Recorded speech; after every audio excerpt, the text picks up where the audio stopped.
Oh god. No. Right, there we go.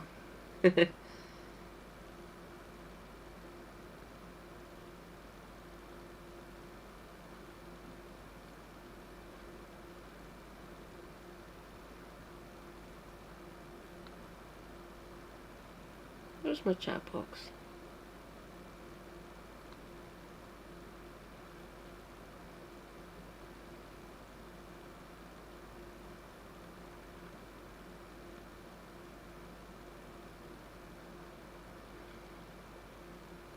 Okay, let's just check that I'm working okay. Test message.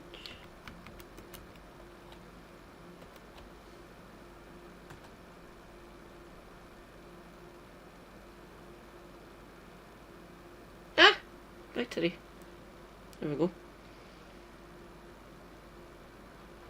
Ah, fuck it, I'll leave it. I'll leave it like this. So I can see the chat here.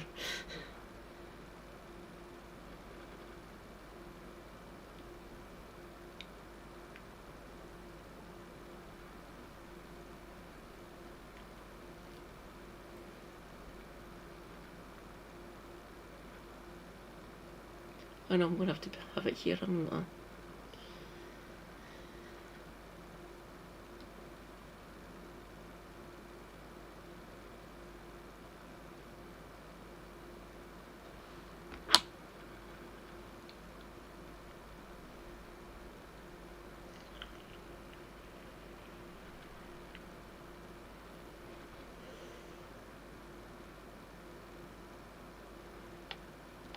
I suppose to see if I can do my link.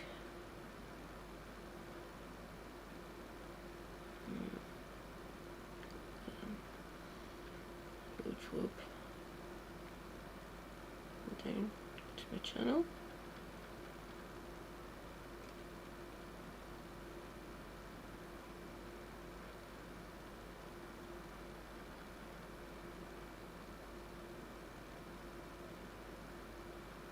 There we go. Look yourself.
Hello, Michael.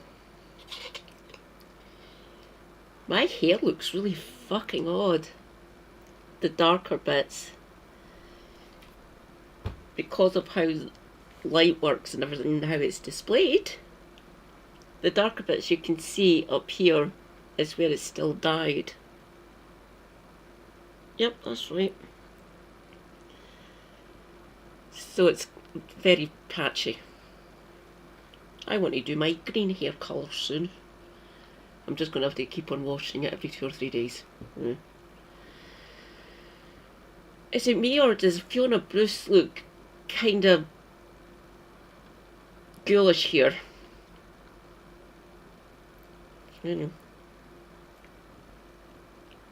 I'll wait for more people to jump in.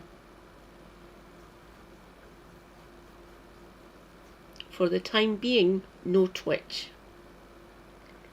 I should have just left off and shown that match. Numpty. It says there's no fucking suspensions on my appeals portal, which is odd.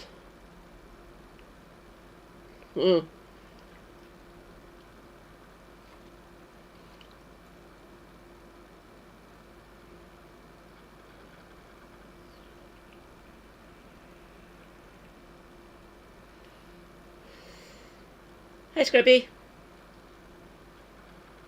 Macclesfield tonight. And there you can tell Emily Thornberry, we all know who that is. Stuart Andrews, a Tory, he represents Daventry. Layla Moran, I don't know if she's a spokesperson or not, but Lib Dem. And Greg Swenson, the annoying American prat.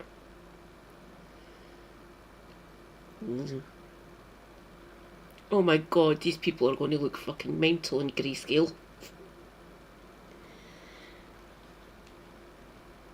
Novel concept for a disease, that one, in Game of Thrones. It looks fucking horrifying. Ugh. Mind you, in saying that, they probably took real life, they probably took inspiration from leprosy. Ugh. Oh, you're not going to be able to get the full expressive Katie tonight, unfortunately, but fuck it. You can hear me. You go, I've got this. Yeah.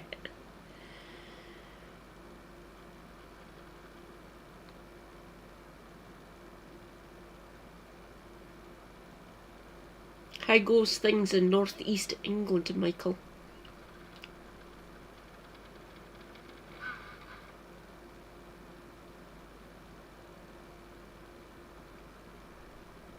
May I suggest you escape if it looks like Reform are going to be taking over there? Gah. They can try their best up here, but I'm going to be campaigning against them. Scottish people do not, hopefully Scottish people will not vote like that. And he's saying that they're going to win loads of seats and it's going to be a Reform First Minister. Yeah, Anna's has got a better chance than you, man. Well, he's an MP. Yeah, your party doesn't have a chance of becoming the fucking party government up here. Just no.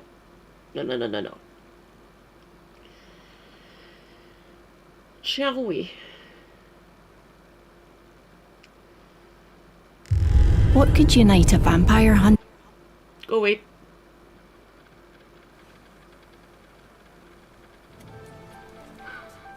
For tonight's question time, we've come to Macclesfield in Cheshire. Our audience, as always, reflects the electoral picture across the nation. Welcome to Question Time on the BBC News Channel, iPlayer and Sounds. On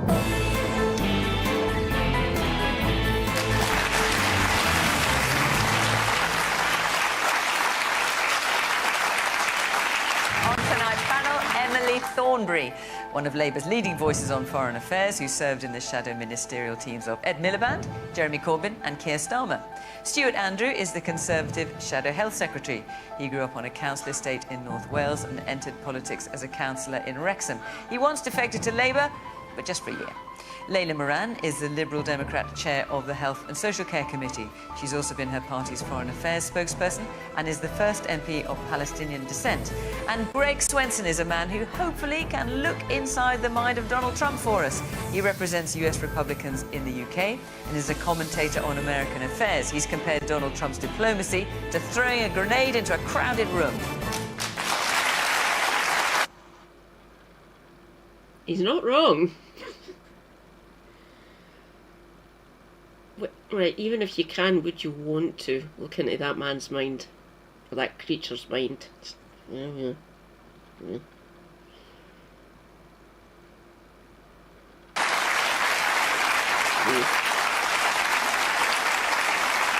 evening. Welcome to Hello. our panel. Welcome to our audience here in Macclesfield. Very good to see you. And of course, welcome to you at home watching on your sofas. If you want to join in the conversation on social media, feel free. Otherwise, just sit back and see what everyone here has got to say. Let's take our first question, which is from Harry England. Why are we still fostering a special relationship with Donald Trump and the US when his recent actions prove that he can't be trusted? Well, it's been pretty lively this week, hasn't it, with Donald Trump? Greg, I'm going to come to you first. Peter Cushing's dad.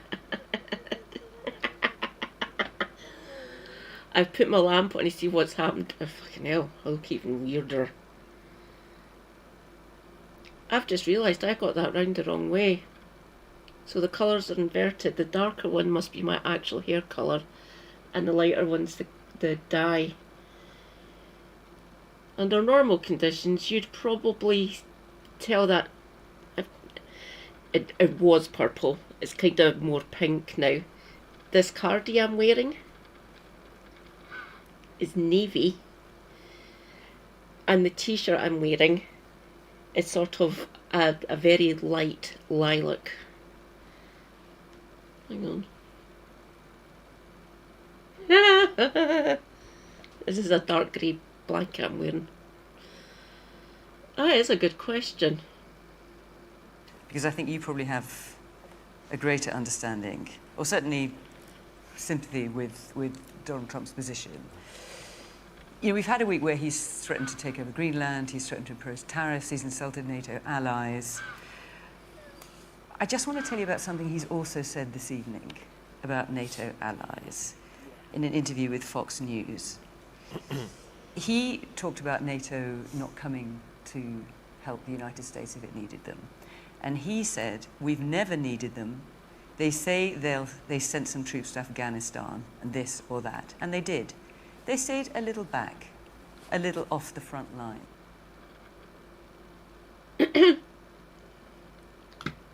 This comes to you from Super Hubby, who I could actually hear him correct. He was in the kitchen making his breakfast earlier on, and I could hear him swearing at his phone. He used to shout, "That's bollocks." There's been one country that has used Article 5. One. You want to take a guess?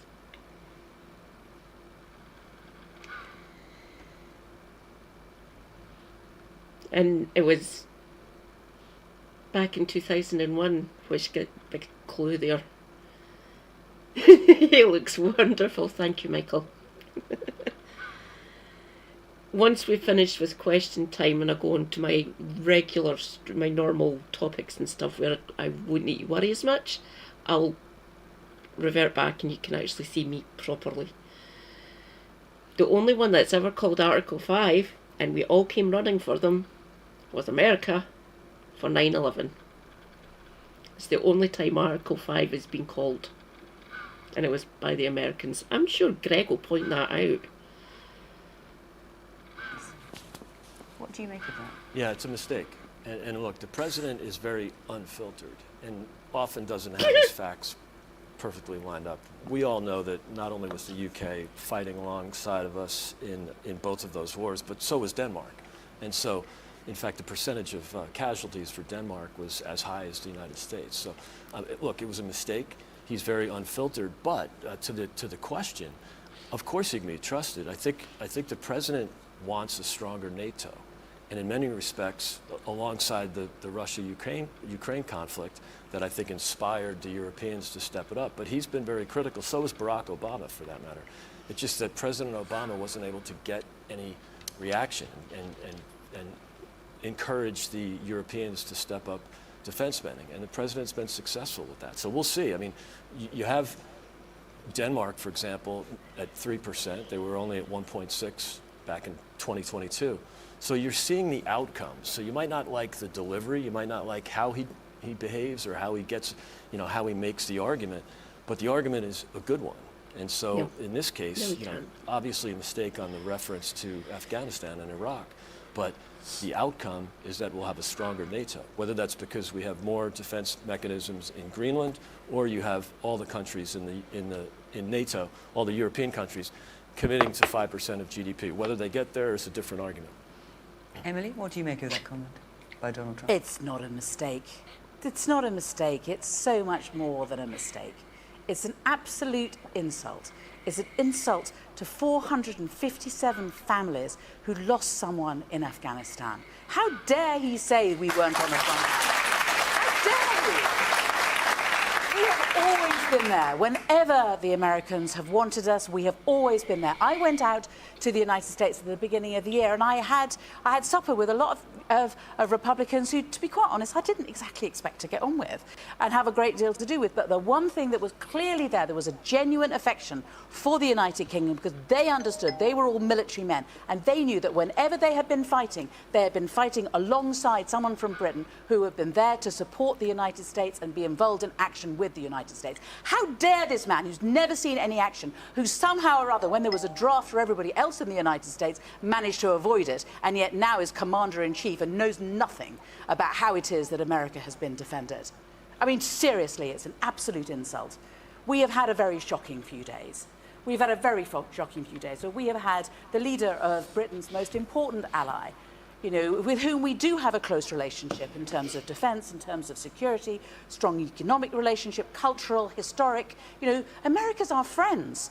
But we have had a leader of that country who has behaved in a way which is bullying, which is rude, which has been deliberately trying to undermine us, which has been trying to undermine NATO. And you wonder, where does this end? It's as if he has no anchor. It's as if he has no off button.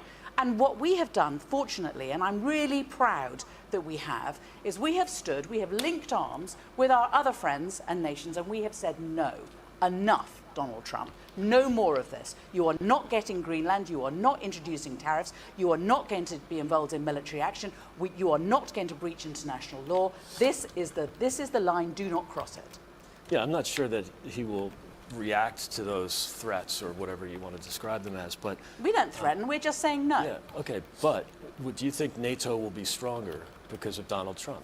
And I think the answer is yes. No, I don't think that NATO is being stronger, because I think the idea of the most important member of NATO saying that it's going to take on NATO and is going to invade one of the NATO countries undermines us. Now, we've pulled it back from the brink, thank goodness. And actually, what I'm most pleased about is that at least it helps Ukraine. Because what we don't want is NATO splintering, because it does not help a country like Ukraine for NATO at a moment like this to be splintered in this way. But I'm not going to pretend that Donald Trump has done anything other than behave in a thoroughly reckless way. So you don't think NATO will be stronger at the end of President Trump's second term? I was talking to the German ambassador yesterday, and I said, what Super Hobby says to me, because I'd want a win every time, because of course I want my team to win. In European competitions, win at home, draw away. Done that.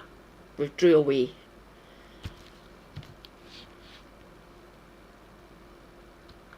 At least one thing that comes out of this is that it helps the smaller nations of NATO to remember that we need to stick together and we need to take more responsibility. Okay. Of course we do. There's lots of hands up. Let's hear from the man in the dark blue sweater with a white shirt there. Yes.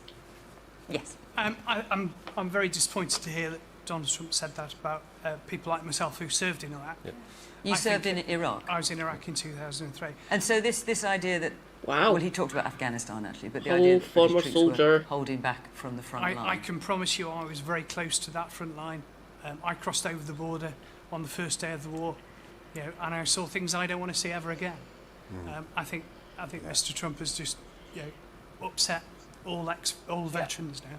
I'm so sorry. Okay, thank you. Yes, man here in the...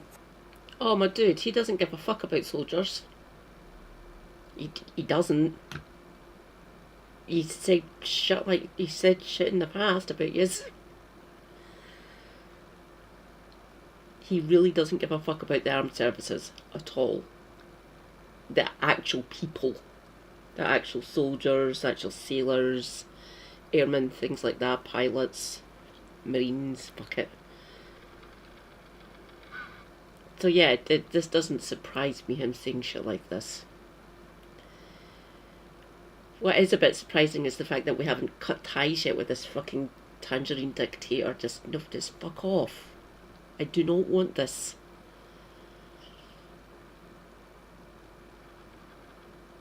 Front in the middle. Trump is wrong about this, but he's not wrong about NATO underspend. It's a simple fact. He warned about it in his previous tenure. We had the Bundeswehr and certain NATO exercises wielding brooms instead of machine guns. He warned about Angela Merkel's closing relationship with Putin and over-reliance on Russia for energy, which undermined European security. And the truth is, no matter what you say about him, he is getting NATO to uphold their commitments to their 2% spend. We're in a more dangerous world with Russia and China. We have to arm, and we need to start taking the threat seriously, and Trump is getting that. Okay. Harry, you asked the question. Let's hear what you've got to say on it. My only worry is that if say that NATO gets stronger, but is threatening other NATO countries with tariffs, with the way he's going about it, even if NATO's stronger as a result, the means aren't worth the end. We shouldn't have one NATO country threatening another NATO country. Okay, Greg, I'll come back to you on that. Yes, man in the middle at the very back. Yeah. Yes, you. Yeah, I don't know why no one expected this sooner. I mean, the United States only own all their land, unlike the continental United States. They only own the land because they moved in with military force and then forced them to buy it, forced them to sell their land that they didn't want to sell. There's already, like, tons of tribes that are being sat with massive money that they didn't want to receive from the United States. So why... Where are you talking about in particular? Sorry, I can't remember the name. But okay. It's in Northern America. Oh, so you're talking about the Native Americans? Yeah, Native Americans. Yeah. So the fact that we can recognize all of that, and then suddenly, oh, they're doing the exact same thing, but it's Denmark to a bunch of white people who, you know, that's just... That's unsurprising to you. It's unsurprising to me. Stuart? So Harry's question, by all means feel free to comment on what Donald Trump said this evening about NATO troops. But Harry's question is, why are we still fostering a special relationship with Donald Trump when his recent actions prove he can't be trusted? Do you think he can be trusted? Well, firstly, on the comments that have been made, I want to echo that they are disgraceful comments, and I want to say thank you to the gentleman who did serve for us. There are many people in this country who served both in Iraq and Iraq and Afghanistan, many of whom lost their lives, but also many more who came back with life-changing injuries, and we should say thank you to them. And it is appalling. And mental health issues as well, dude.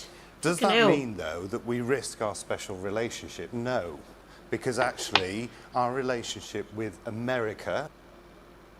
Not special. We are their bitch. I don't like it. I want to sever ties. I'm a bit conflicted on NATO. No. Yeah. The resetting the culture. You know. And that's what it is. This is a relationship with the country is so important for our defence, for our security, and for our safety. And do you think he can be trusted? That's well, I mean, the only thing I will say is, you know, a few weeks ago, were we all talking about the security of the Arctic? No. And we are now. No, but we were talking about Venezuela a couple of weeks ago. No, but I'm not saying that I agree with the methods of getting there. But actually, there is a very serious threat in the Arctic.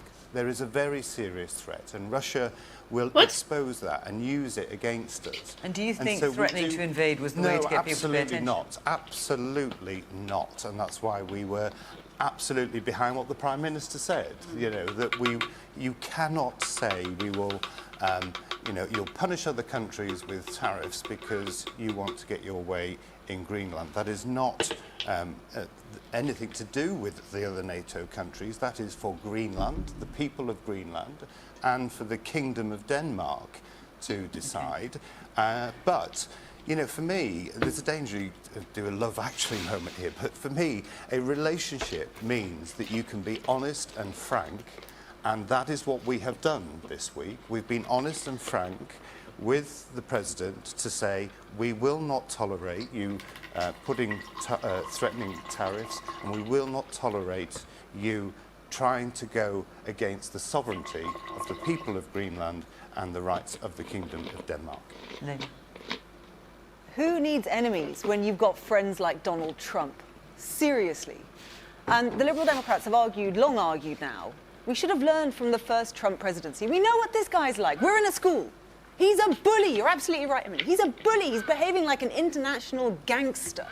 And they only understand strength. They only understand if you aren't strong enough to stand up to them on your own, you get your friends around you and you do it all together. And I think what this has shown us is that the kowtowing, the kissing of the hand that we've seen, and it has been so difficult to watch Keir Starmer and David Lammy go out there and be best pals and fishing with Vance and all of that. And I understand it was hard to see, but they were making an argument for it. We said, this is going to backfire. They don't care. And then what we saw this week is, lo and behold, they stole our lunch money one time, we caved, and why are we surprised that he did it again? He's going to keep doing it until we work out who our friends really are. And I think this is what this is doing. But you could argue this week that he hasn't done it.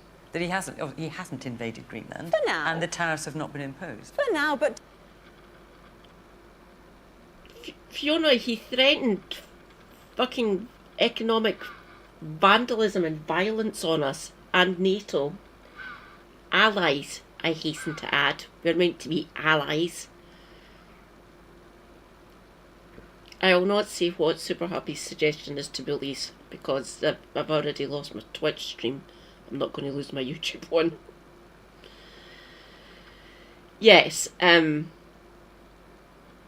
using the playground analogy is really good. Well said, Layla.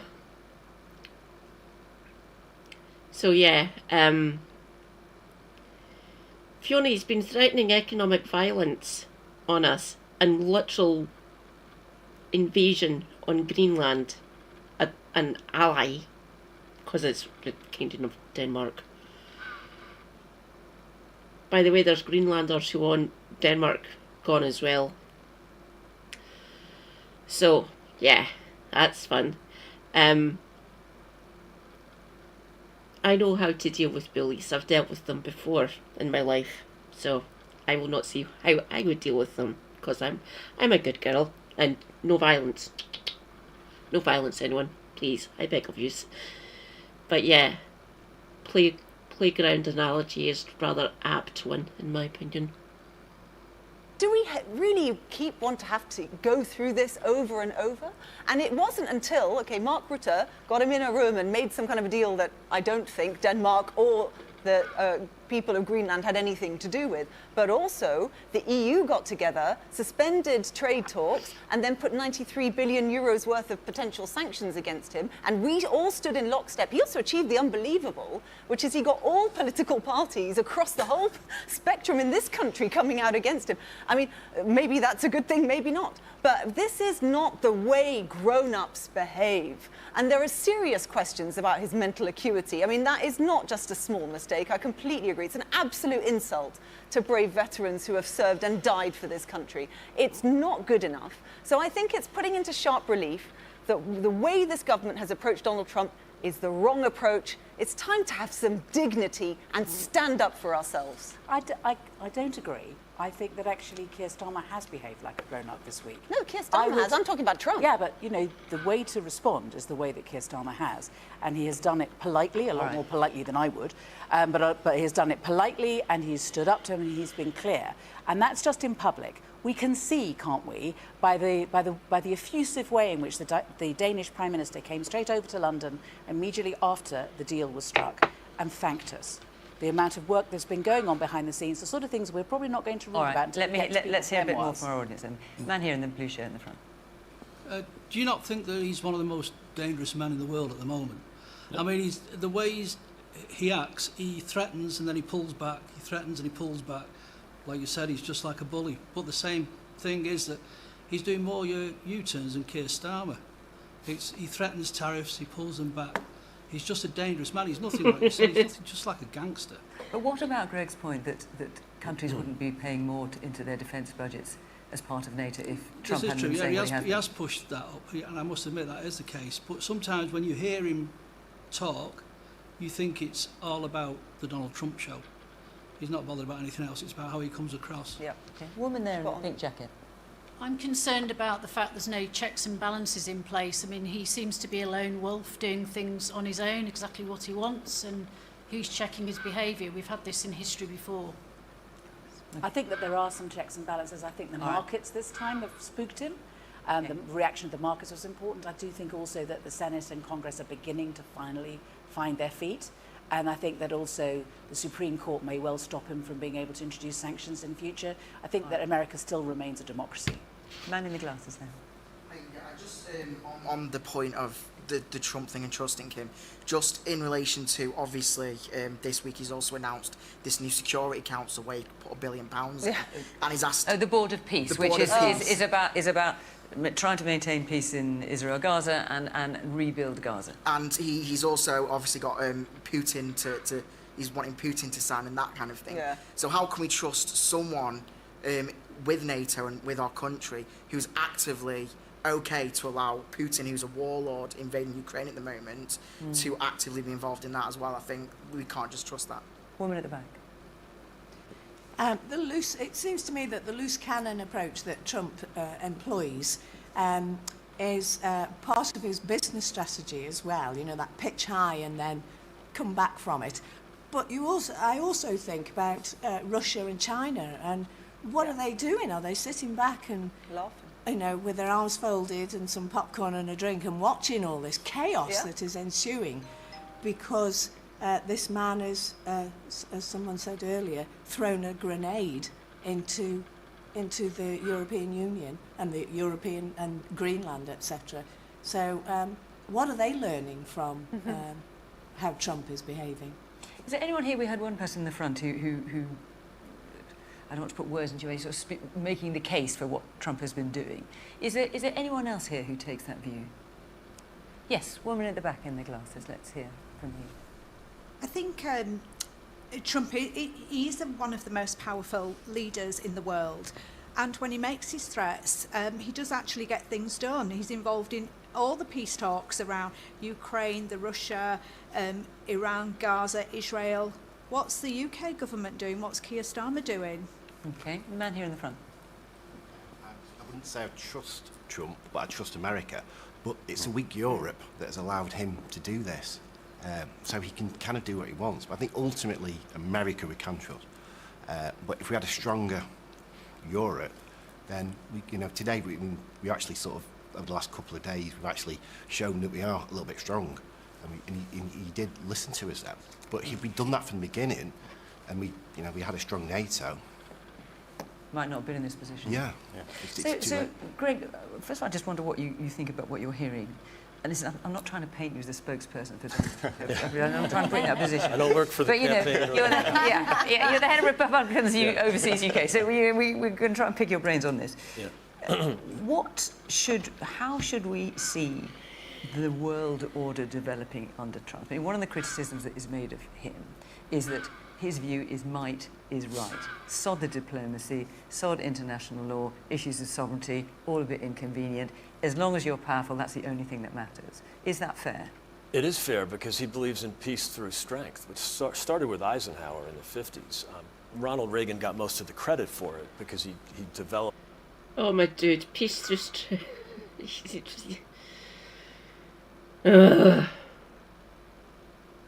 it as a concept, and he used the term quite a bit, but it was actually Eisenhower doing it quietly. And so, you know, that's what he wants. He wants peace through strength. And so he's settled armed conflict so far. He's very conscious of China and Russia as adversaries. That's why he wants to control, to some degree, Greenland, so we can develop the Golden Dome, we can develop more defense mechanisms. He doesn't want Russia to jump into the arms of China. Russia and China together is a much bigger threat than Russia and China divided. So he wants to bring, at least try to bring Russia into the Western fold. The only time they really behaved well in the last 80 years since the war has been when they were more integrated with the West in the 90s. Didn't last more than a decade, unfortunately. But so I think he sees the fact that you know, keep your friends close and your enemies closer. There's a certain honesty to that. And Mark Carney and Keir Starmer are now reaching out to China. That's not the outcome we want. No. But we also want to make sure that Russia is not reaching out to China. I mean, they already have this sort of loose partnership, but you know, with China being a much bigger partner, obviously. So there's no doubt that America has pivoted to Asia in terms of our defense policy. In the Obama years, we took our capabilities of a two-front war down to 1.5, and now it's down to 1, really. And on the special relationship, you know, that is going to continue. That's not, I mean, there's speed bumps, you know, where, as Stuart said, you know, sometimes friends have disagreements. Sometimes friends misbehave. I mean, friends don't generally call each other stupid, do they? Yeah, you know, he's an equal. To be fair, some do. Well, okay. We're not generally what you'd expect at a kind of diplomatic statement like that. He called an entire audience stupid because, you know, he's picking on alternative or clean energy. And of course, I thought that was great that he backed away from net zero. But, you know, when he says you're stupid if you buy windmills, you know, is it tasteful? No. Is it diplomatic? No. But he's a different kind of president. He's all about outcomes. And polite diplomacy hasn't really worked for the last few generations. It didn't work for President Obama when he used polite diplomacy to ask his friends to spend more on defense because the burden was all on the United States, and you had a threat from Russia, you know, not too far from your front door. And so that didn't work. So he's using a different method. He's done this before. It's amazing how, you know, where you throw, you know, you say something provocative, everybody freaks out for a few days, and then the outcome is good. And so he's done that first term, second term. You might not like it. I know they don't like it in polite diplomatic circles and the salons of Paris, but well, hang on a minute. If you're Greenland, yeah. You probably feel a little bit more strongly than you don't like it if someone says we're going to take it. Sure, I mean, it's interesting we talked about you know, sovereignty for Greenland. I mean, they're a colony, well, not a colony officially, they're a territory of Denmark. So it's kind of odd talking about sovereignty when they don't have it. And I'm quite sure they'd like self-rule. I know that it polls very well in Greenland. But they also depend on... They've gone off the idea since the Americans started threatening them. They now want to be definitely part of Denmark. Sure, and they need the $1 billion a year in welfare payments from Denmark as well. But they don't want to be American, that's the point. Someday they might. And I think, but not now. Well, I'll tell you what, we'll put it to a referendum, and maybe those voices there will say. But, I mean, I just have to I get what you're trying to say, right? And in terms of the rules-based order changing, I think the West as a whole, but Europe in particular, does need to take some accountability. We did let our armed forces slip back. Under the last government, we saw the lowest number of armed troops that we've ever had in this country. I think we got complacent, and I think we saw the rise of Russia and China. We saw their capabilities before our eyes and just pretended it wasn't happening. And I think for that, we need to take a level of accountability. But it does cross a line when we need, at this point, to be strengthening NATO. This is exactly the moment, for the reasons you've described, that we need to stand stronger together. And when he threatens to invade a fellow NATO member, that is implosion of something that should be strengthened. So absolutely, we should be increasing our defence spending. Absolutely. In order to prepare for peace, you have to prepare for war. As for bringing Russia into the Western fold, when Russia has invaded Europe, I mean, that's essentially what we have a battle thinking going long term. On. Well, you know, I mean, to the lady's point at the back, I think Russia and China this week are laughing at us, and it's disgraceful. All right, I'm going to... So, will you forgive me? I'm sorry. I've got to get some other questions in, because I've seen the questions you submitted tonight, and I think you'll have our guts for garters if there's one in particular we don't get to. So anyway, I just want to tell you where we are next week, which is Kings Lynn. And the week after that, we're off to Dorking. So if you live in or around Kings Lynn or Dorking, you'd like to come and be part of the Question Time audience, apply to the website, all the instructions in there, and hopefully we will see you. Right, Daniel Clark, where are you sitting? Where are you? Brilliant, off you go.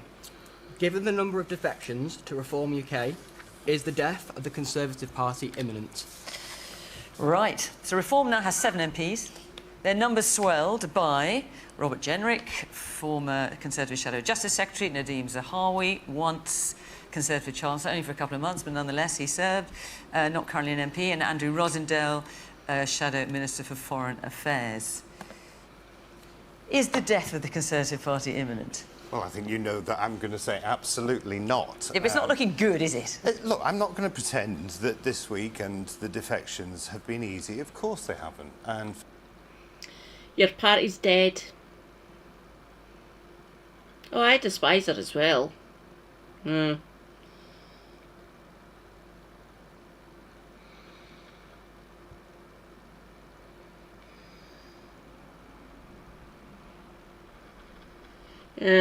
I trust China more than the US, yeah.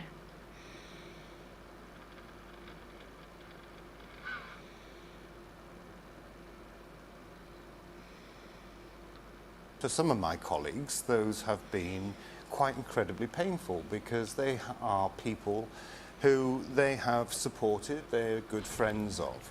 And the manner in which, well, certainly one defection was done, I thought was pretty appalling, frankly. But what I have seen this week within the parliamentary party and within our shadow cabinet is an absolute determination to carry on with the project that Kemi Badenoch has been doing, which is the renewal and the rebuilding of our party. And yes, it's going to take time. I get that. It's not going to be easy. And when you've got But Robert what I've Jenrick seen saying, when he was in government, there wasn't a principle the Conservative Party wouldn't betray. I mean, that's got to hurt. Yeah, well, and is it true? Well, the funny thing is, he was in the government. So, you know, I do have some issues with some of the statements that Robert has been making. And I would say, I'm afraid, being quite frank, that I think after party conference, when Kemi gave, I think, one of the best leaders' speeches I have seen for a long time. What? I think it started to dawn on him that the opportunity to challenge her was diminishing. Then she had her excellent response to the budget and the Prime Minister's questions and so on. And this week, she acted decisively with him. She is the strong leader that we need to get us united and to get the policies that will get this country working. And I have full confidence that, you know, it will take time and it's not been easy, but I have seen my colleagues in Parliament and my party members in my association who are absolutely determined to do the job, support Kemi, unite and rebuild. Leila. Anyone here watch The Traitors? It makes you wonder what it's like round the Conservative shadow cabinet table. You don't have to comment at all, but I do. It's very, very united, even more so now. Well, I do wonder. And then they go off in side rooms and have conversations because it invariably look like, you know, this drip of. And you're right to point out Robert Jenrick was, you know, a bit of a failed minister. He didn't take his defeat gracefully for the leadership, but he also didn't do that well when he was a minister either, and he's gone over. And the others that have gone over, I don't think a lot of your colleagues are terribly sad about. I mean, one of them, I shan't betray any confidences, but said that reform was the best natural laxative the Conservative Party has had in some time, which felt strong. Gosh, not Leila, my words. That's an unpleasant not my image, words. I think.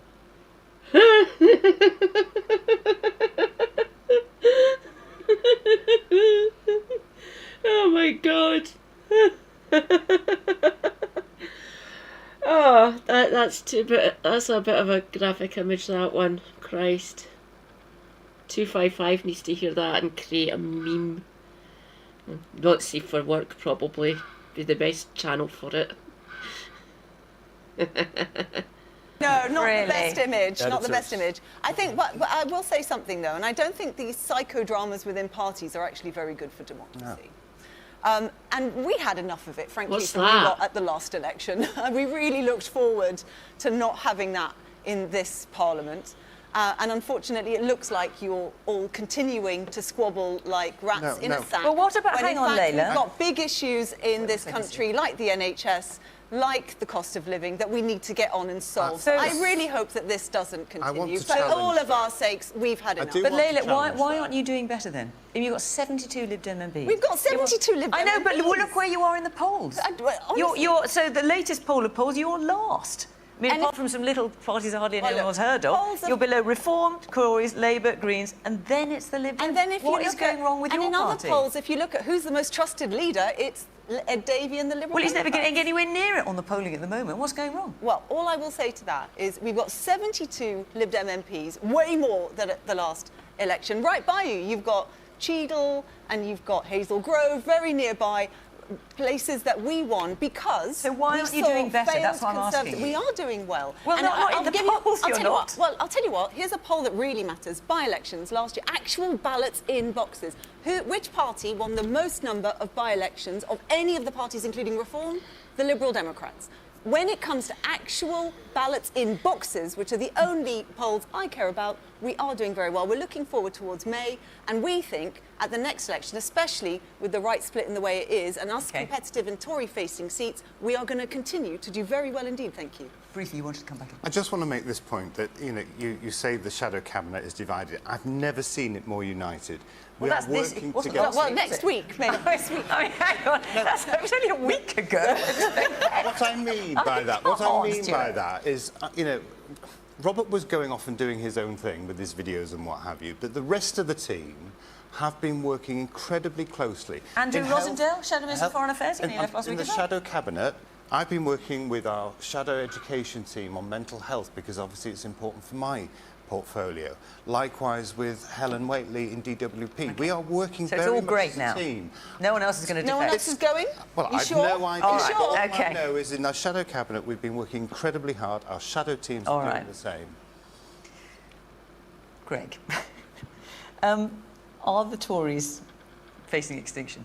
I don't think extinction, no. And I think it is the oldest party in the world and the most successful party in the world. They're really good at winning elections. I was very critical of the Tory party during the last 2 or 3, or the last 2 or 3 years of their when they were in power. And so I think there's some parallels to what's happening in the U.S. The MAGA movement, the Trump movement, is very similar to Reform. It's when large groups of voters are disappointed with all the parties. So even, Tory voters were disappointed with the Tories. I think in many ways they governed from the center left during Boris Johnson and David Cameron, Theresa May. I think, so. Centre right, Greg. Centre right. Just ask us as leftists. The closest we've got to the left is the Green Party now, and somewhat the SNP. So the Green Party's up here, Scottish Greens, the Green Party of England and Wales. They're our leftists. All the other ones are centrists or right wingers, including the Lib Dems. There's that voter frustration. It's why not only the MAGA movement in the U.S., but look at Vox in Spain and AFD in Germany and National Front in France. I mean, the parties of the right in the Netherlands, for example, the parties of the sort of new parties of the right are leading in many Western European countries. You can even say that the current Italian government is reflecting that. So I think, the rise of Reform, there's so many people who could be in both parties, right? You've seen. What about Liz Truss? I mean, as I understand it, you think she's been the most successful leader for the Tories in recent years. No, I didn't say that. Did you not? I thought you thought she was the best thing to come out of the Tory party. From my perspective, I didn't say she's the most successful. Obviously, you think she was the wasn't best, if she lasted 45 days. But and by the way, Liz is a friend, and I'm all for her. But her policies were the only ones that were policies of the right. Now, maybe you can argue that the execution wasn't perfect, but clearly, there's a theme there. Supply side economics for.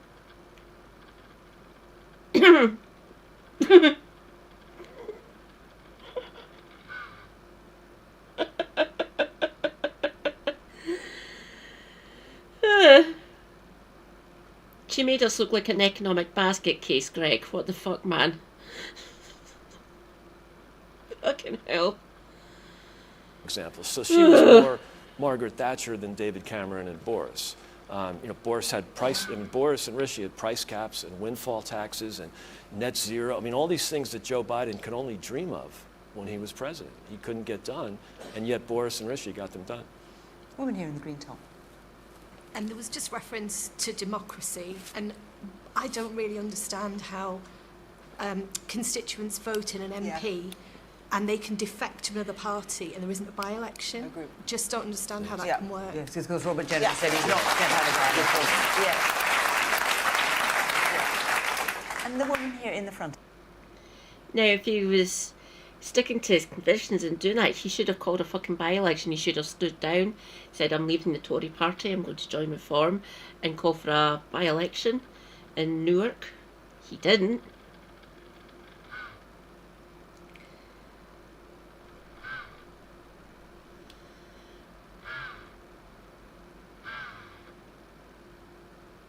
He's no real.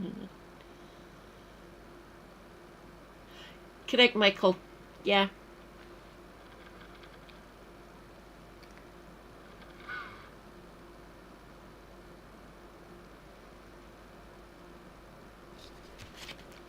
I'm only seeing the two.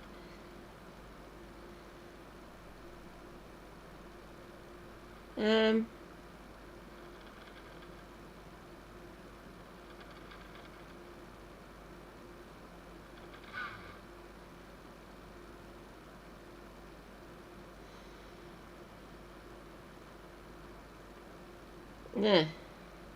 Fine. Yeah. If I want to see my chat, my full chat, I have to go in here. Live chat, show all of them. There we go. There we go. That's better.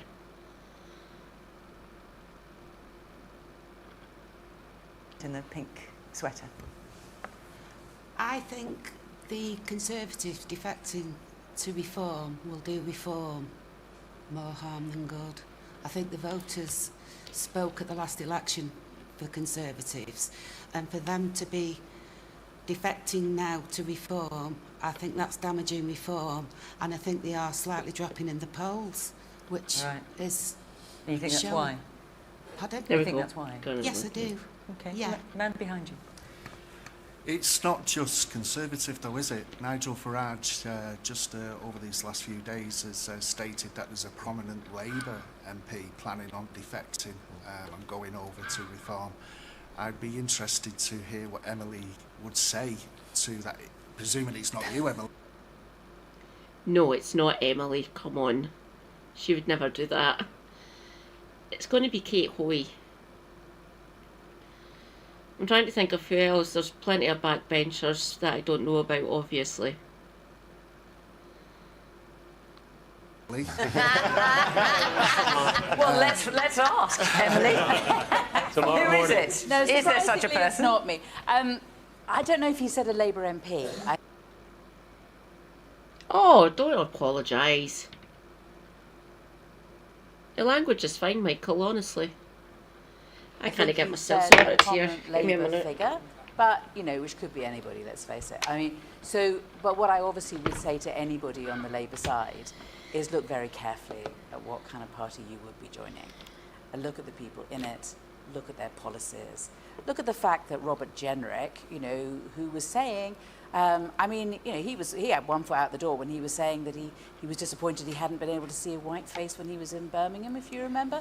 I mean, his hair was getting shorter, he was going further to the right. It was obvious he was on his way to reform. And then finally... Because his hair was getting shorter. As his politics got more right-wing, his hair got shorter. Did you notice? But do you when think he was the two like were a centrist, I don't know, but when he was a centrist Tory MP, I'm just saying that, you know, it was just all part of the same thing. And, you know, and then he never really noticed. Suppose she saw him more than I did, obviously, because she'd be in the same churches in the House of Commons, so she'd see him more. Huh. The shorter your hair gets, the more right-wing you go?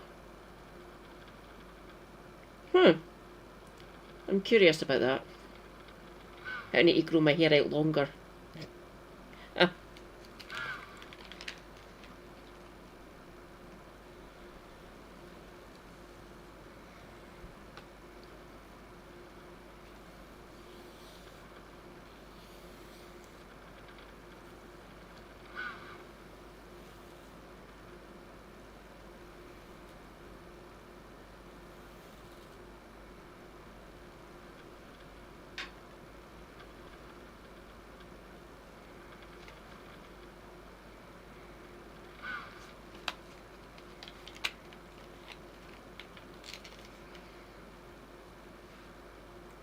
This is nothing.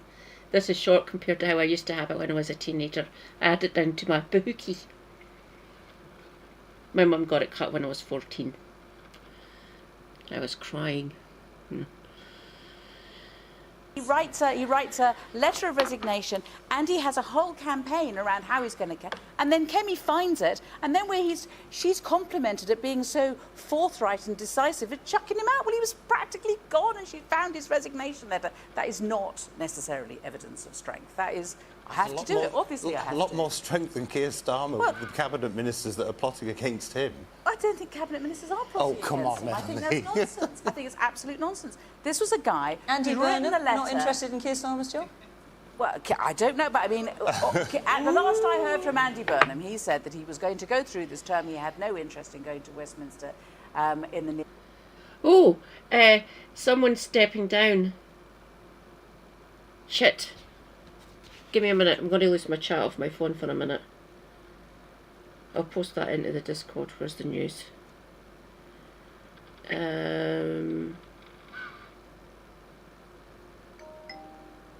Yeah.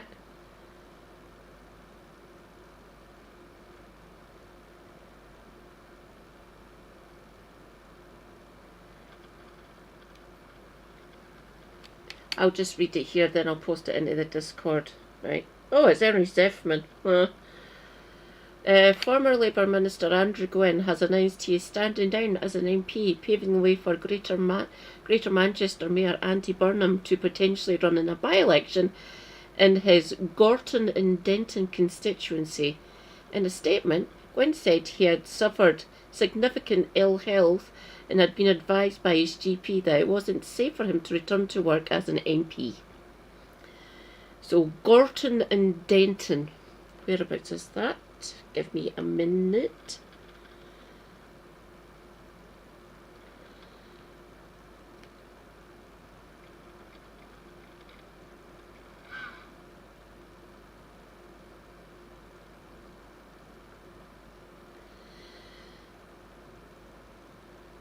Oh dear God. Look at Greater Manchester. That thing is fucking huge. That looks unwieldy.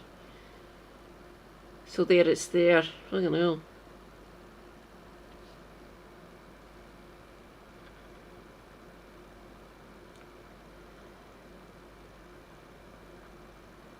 Okay, Andrew Gwynn's majority is 13,413. Fairly sizable. Oh, that's a shit turnout, man. 46.8% turnout. Crap. Less than 50% turnout is shit. Forgot about that today. Super Herbie told me.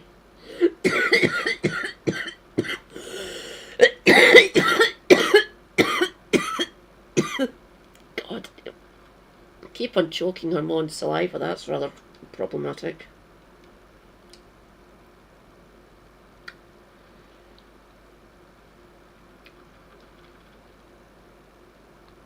Future, and he was going to carry there on. We go. So I don't know.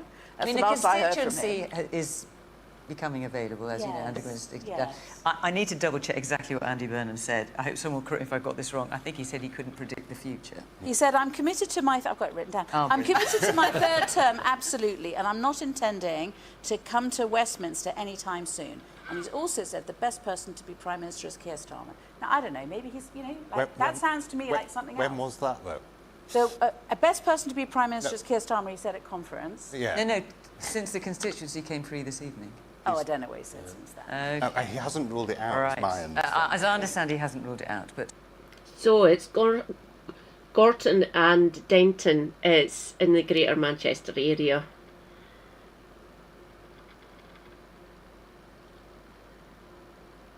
Does she still not have the whip? Fucking hell. Could it be her?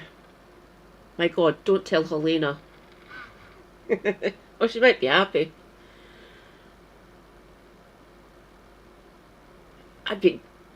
Oh, you've got me thinking there, James. Rosie Duffield? Maybe. See, I'll post it there, right? Or Gorton and Denton.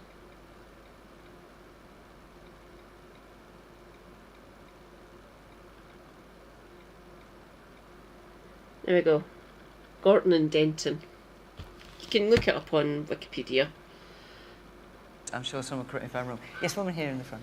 So, as a member of the general public and, you know, listening to the political parties and everything that comes out of Parliament, I can honestly say everybody's sick to death of the fighting, the back-bitching, the stabbing, the moving from the left to the right. Oh, do you want to be in the centre?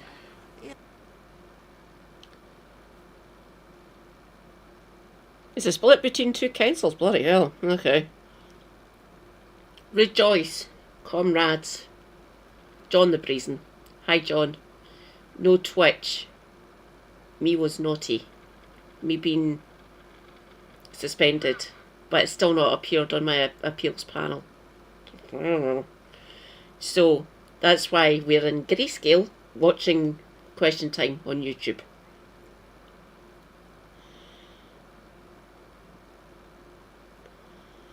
Ooh.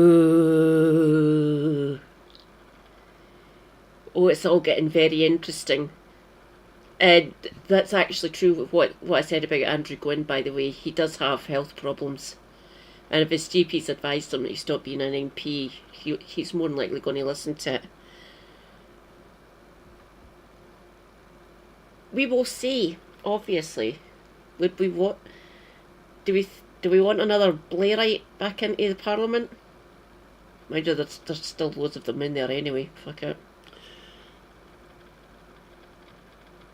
Oh, I'd love for a Green candidate to stand there. That'd be bloody amazing. Just scuppering Andy Burnham.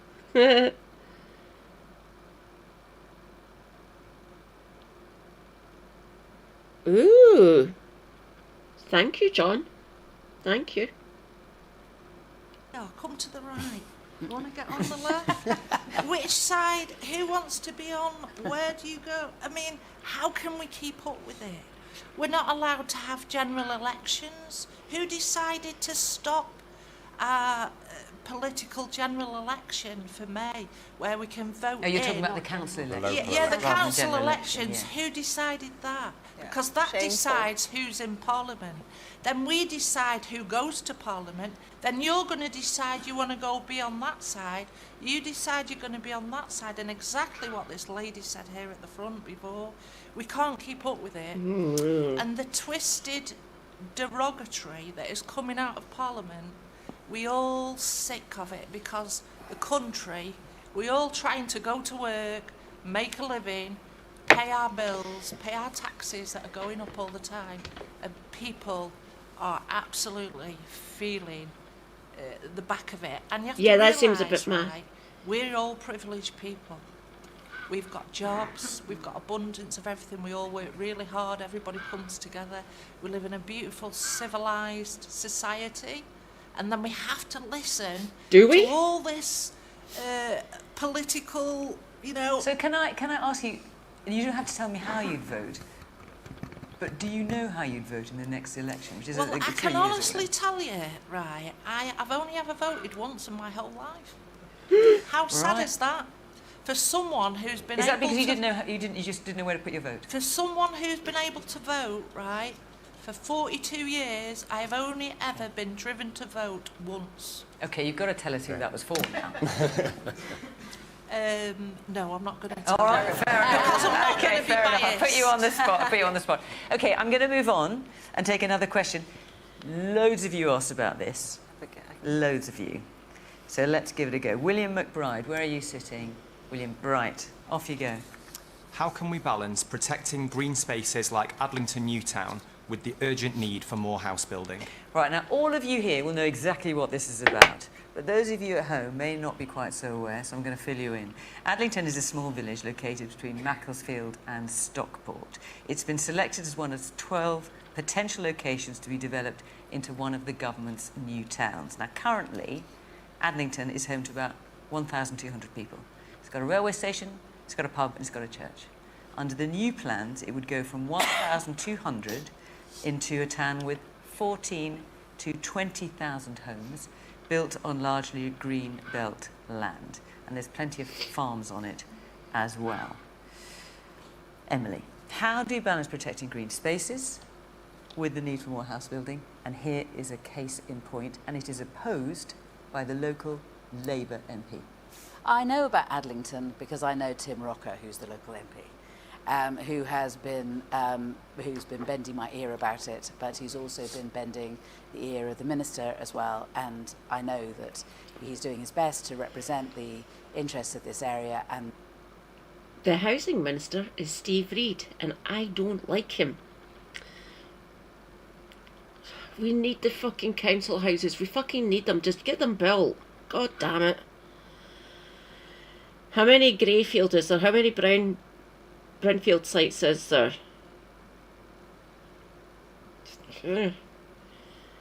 Just fucking build the houses already. God damn it.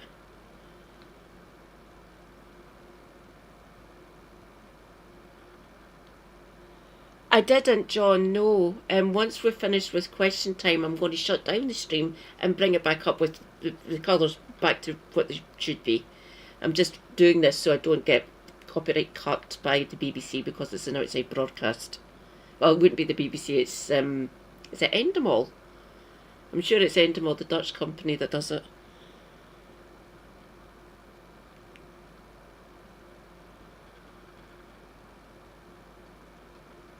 the views of this area, which is a worry about the building on green space.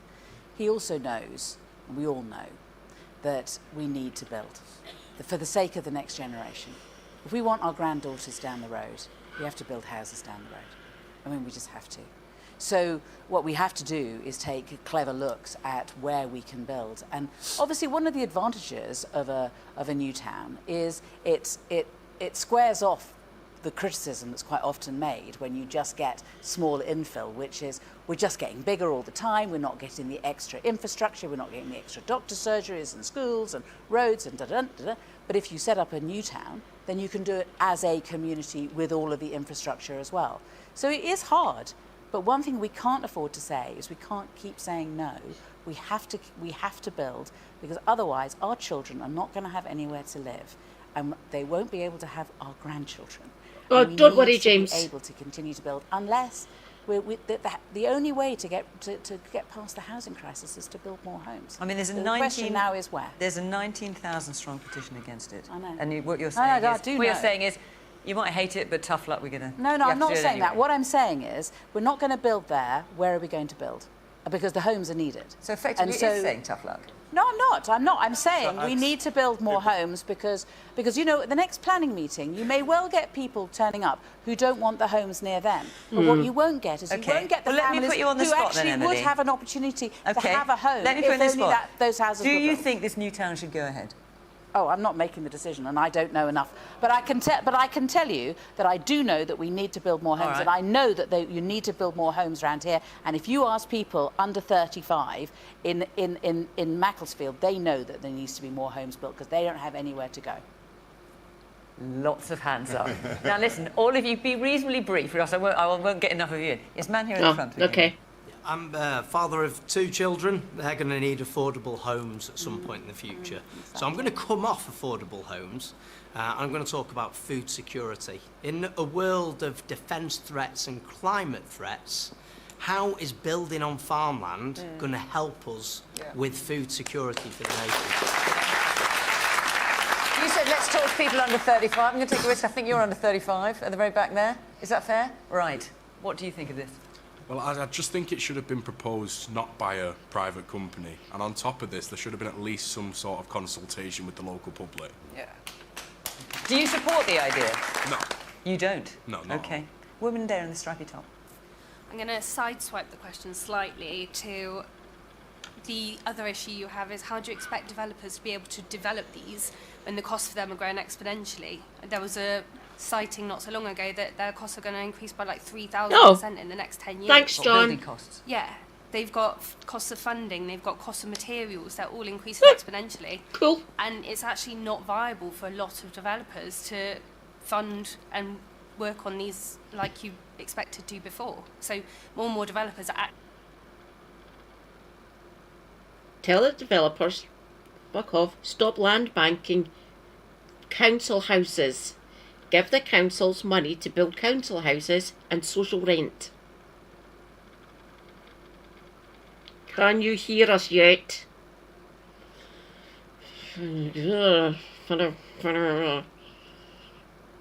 actually going into receivership, going into liquidation, and you're not going to have the developers around to do these assets in the first place. Woman in the... I can't quite see what you're wearing, but you've long brown hair, yes. Hi, yeah, I'm under 35. I'm from the local area. The answer is brownfield sites Yes. first, and we have plenty of that in I knew someone would say eventually yes. The amount of brownfield sites here in Glasgow is mental, and we could be building houses on them, but mostly it's student accommodation and car parks. Like down the road there used to be an old bus depot that had been sitting empty for fucking decades because they first moved their depot from where it was here in the north of the city down to the other side of the river to a larger one to hold more buses and stuff, and that just sat empty. There was an idea, there was plans put in to actually change it to an Asda on the road that I live on, but that fell through because to rehabilitate it, to get it clean, to be used for either commercial or residential use instead of industrial like a bus depot, it was kind of expensive, if not prohibitively expensive, because it was just it was a bus garage. And I was celebrating the fact, we're going to get a supermarket within a major supermarket within walking distance of our house, of our flat, but no, it fell through. Then a couple of developers wanted to build houses on it and came up against the same problem. They'd have to clean it. But what should have happened is the council and either Westminster or Holyrood should have stepped in, paid for part of it, and the council would pay the other part, get it cleaned and build social housing on it, build council houses on it. That fell through. We need the fucking houses. Yes, brownfield, please. There's fucking tons of brownfield sites, ex-industrial land, things that used to be used for industry, are just sitting there, have been sitting empty since so like 3-4 decades at this point now, some of them. So, get those cleaned up and put council houses on them, please.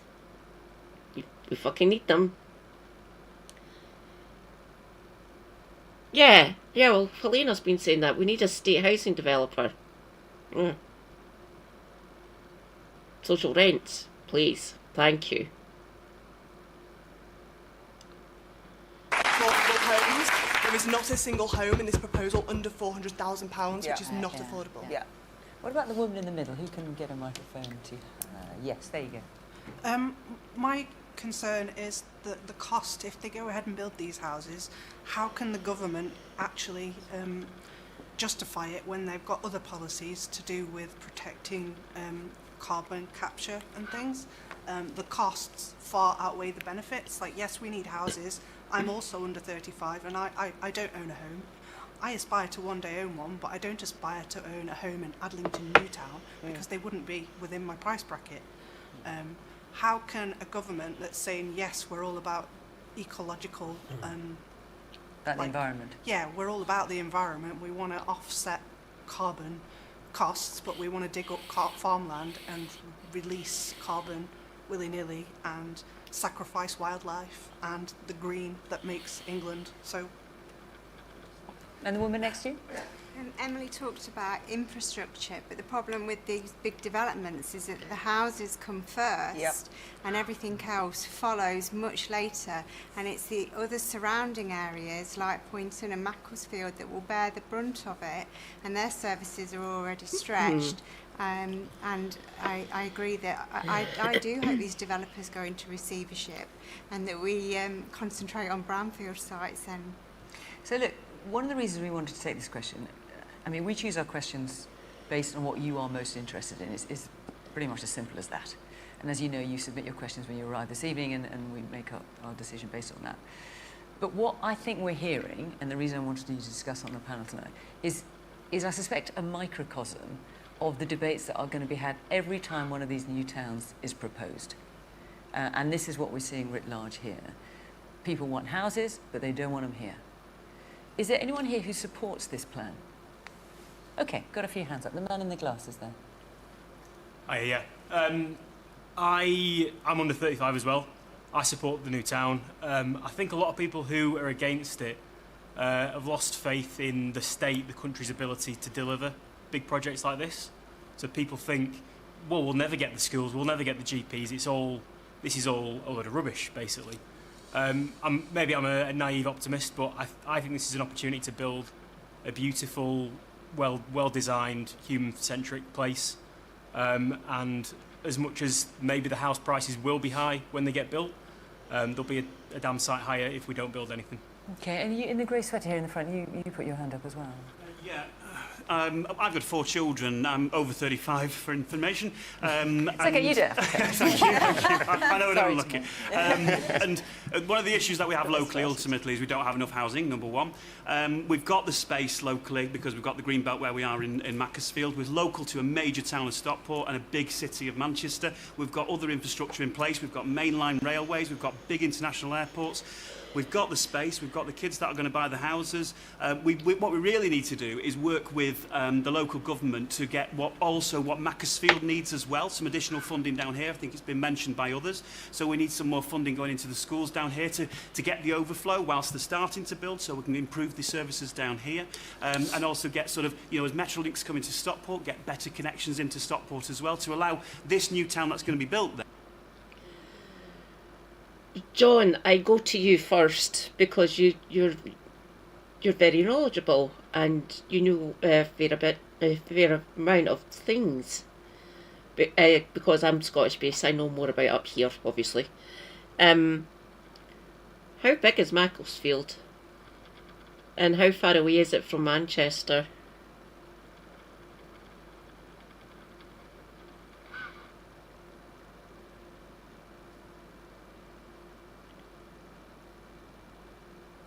I'll wait for you to get back to me before I restart. He's making a lot of sense. He's saying good things. This dude, in the grey jumper, because the way I've got this, they're all wearing shades of grey and white. It's quite funny.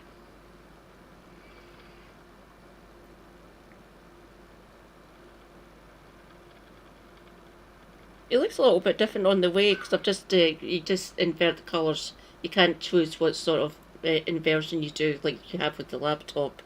So there's inverted colours, but there's still colours. It looks fun on my phone.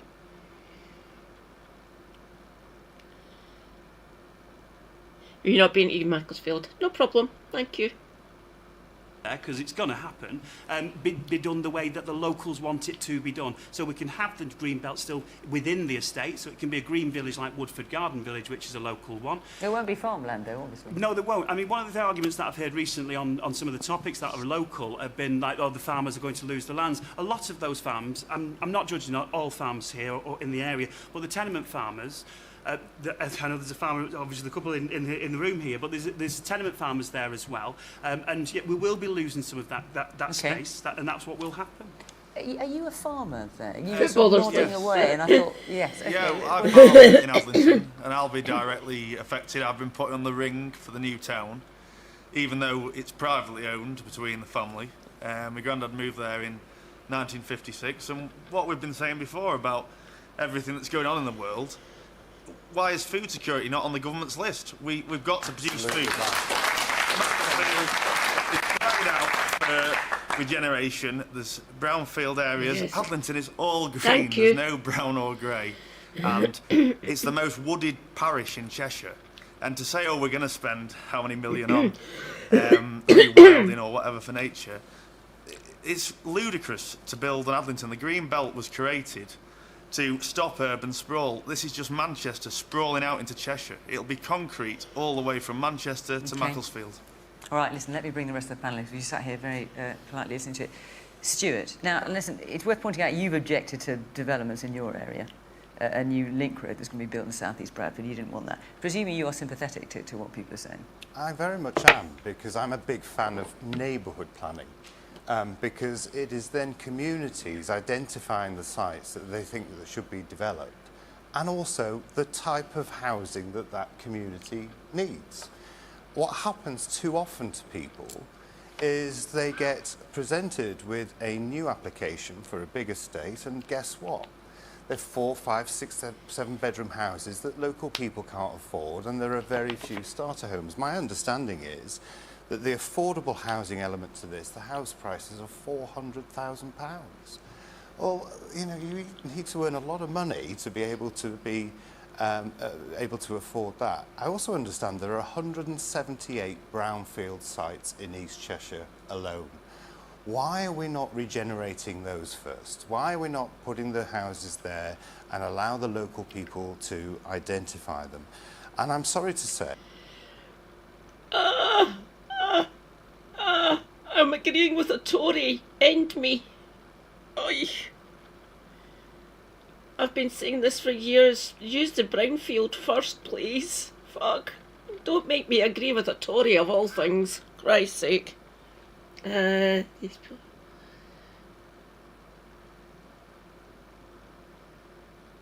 Yeah.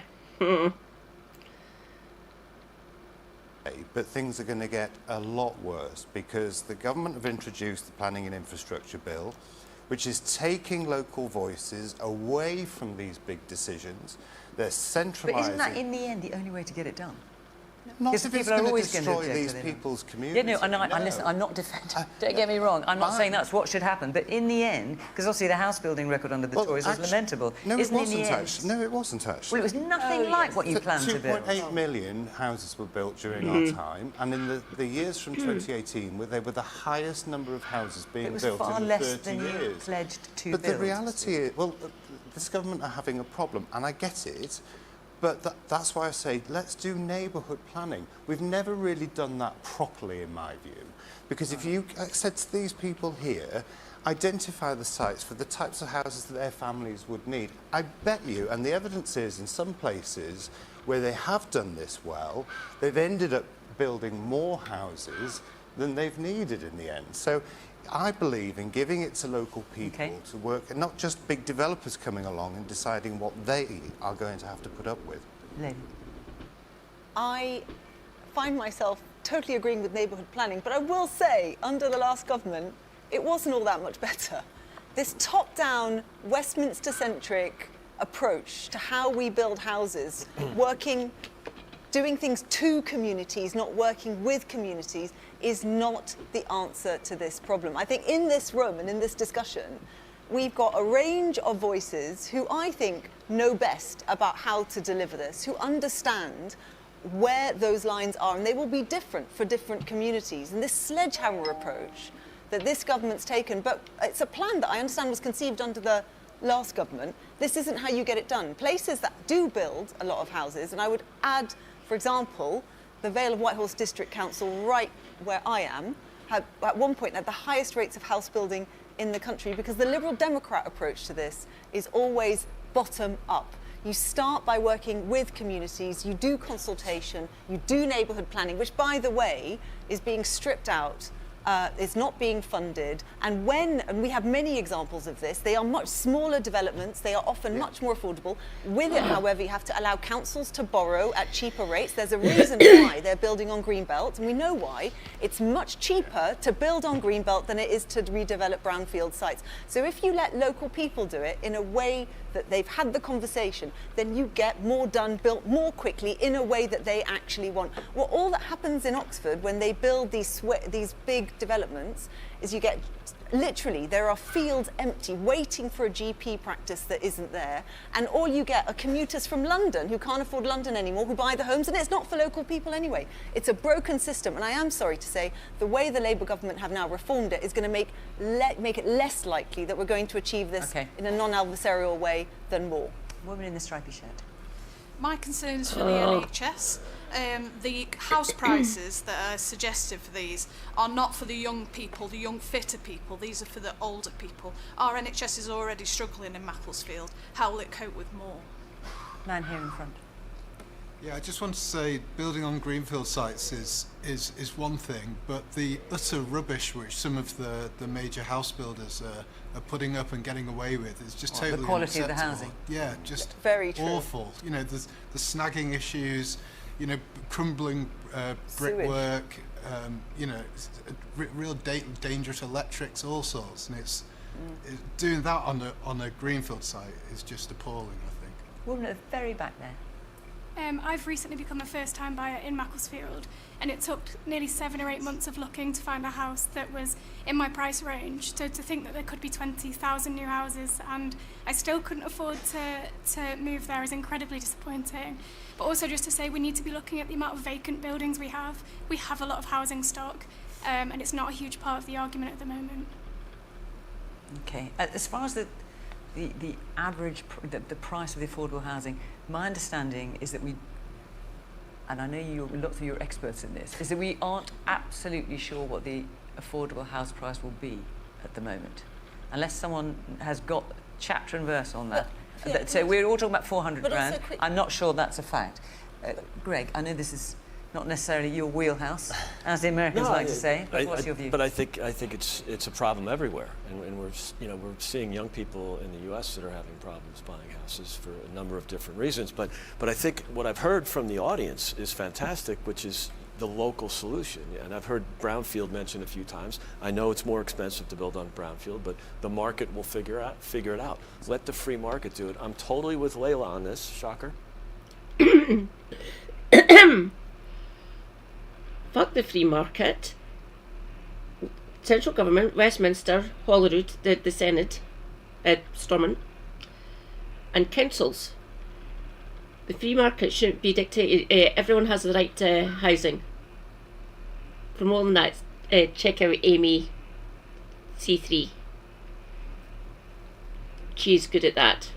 That is her main focus, essentially. Amy's good, people. Go and follow Amy. No, fuck the free market. Don't let developers, don't let these corporate house builders in to do it, because the prices will be fucking mental, and anyone under the age of, like, even my age, under the age of 45, won't be able to afford them. Westminster, Senate, Holyrood, and local councils across the land, they should be in charge. And please, NIMBYs, just shut the fuck up. We need the housing, and we need the infrastructure. We need more GP practices. We need dentists. We need shops. We need supermarkets. We need good green public infrastructure. Buses, get people out of their cars. Just speak to us eco-socialists. We've been banging on about this for years. I don't want the free market involved in building houses at all. It should be done locally. And so top-down management never works, especially in housing. Like education, it's a local issue. Luckily in America, we have 50 different experiments to different states. You might guess that I kind of lean to the red states, but what's happening in California and New York is criminal, because people have to leave the state to be able to buy a home because of the over-regulation and the not in my backyard crowd. So, and I know, that the NIMBY crowd exists everywhere. So it has to be done locally because you don't want top-down, because every neighborhood is different, every market Can I is make different. a very quick point, Fiona, about the word affordable? So affordable is often described as 80% of market value. But that's, when in an area that's unaffordable to begin with, that's not helpful, because that's not actually affordable. It should be a definition that is determined by the average wage of the people in the area. And secondly, we focus a lot on the buying, but also can I just make a case for social rents? Because so many people, even especially young people, they're paying such exorbitant rent that they can't even afford to save up the deposit to think about putting it down for that first house. Actually, if we focused a bit more on social rents as well as what you might sell it for, then I think we might actually solve some of the problems for the young people who want to buy the houses. Bloody hell, I'm agreeing with the Lib Dem now. It's the end times, folks. It's the end times. An actual Marxist is agreeing with a Tory and a Lib Dem. Run for your lives, it's the end of the world as we know it. Yeah, social rents, council housing. God damn it. Listen to me, for fuck's sake.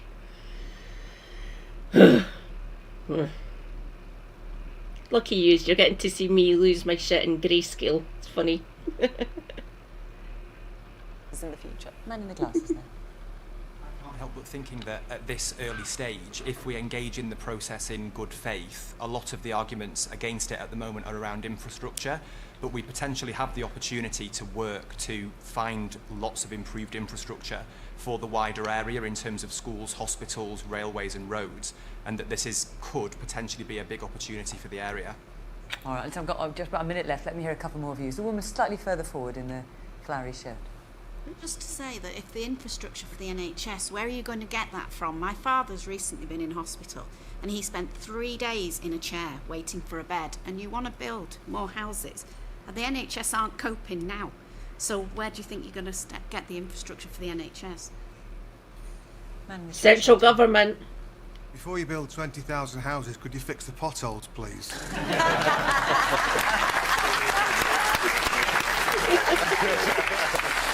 You know, I wondered how long it would be before someone mentioned potholes. What you don't know at home is that every week when we record the programme, we do a question before we start recording. We call it a warm-up question, which is not generally sort of overtly political, and everyone piles in and we just kind of get a feeling of how it's going to work. And potholes comes up every week. Anyway, one week we will do it in the programme proper, I promise you. Right, we are going to end it there, but thank you so much for all your contributions. I know that was something you felt so strongly about, so you had so many questions on it. I want to make sure that we covered it this evening. But for now, I want to say thank you to our panel, thank you to our audience here, and of course thank you to you at home for watching as well. Remember that we are in Kings Lynn next week and Dorking the week after if you want to come and be part of the Question Time website. And remember, of course, that we're also on iPlayer and Sounds and the news channel at 9 o'clock if after 10 o'clock news on BBC One is a bit late for you. Anyway, we shall see you next week. But for now, thank you to everybody. Thanks for watching. From Macclesfield, bye-bye.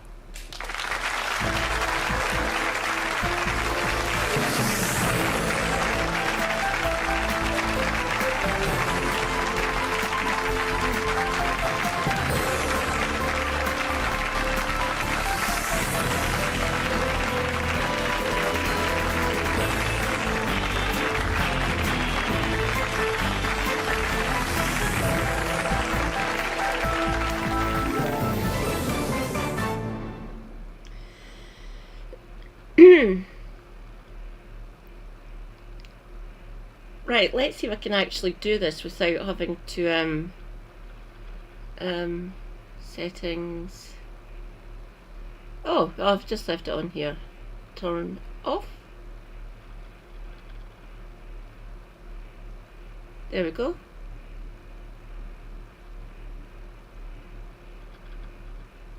There we go. Yay! It's worked. I didn't need to end my stream, thank God. Okay, let's bring my chat back.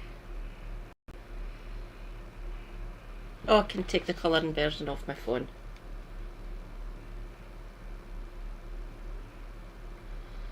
Accessibility. There's my settings. Accessibility. ability.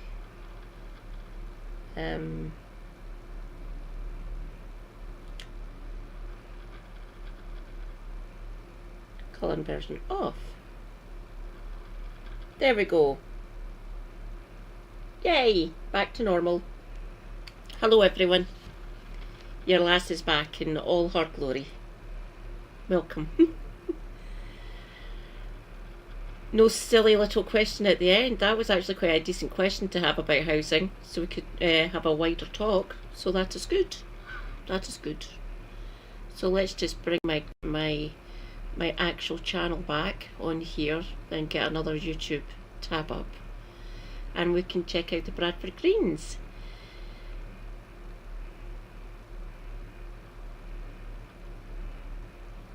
Go to my channel.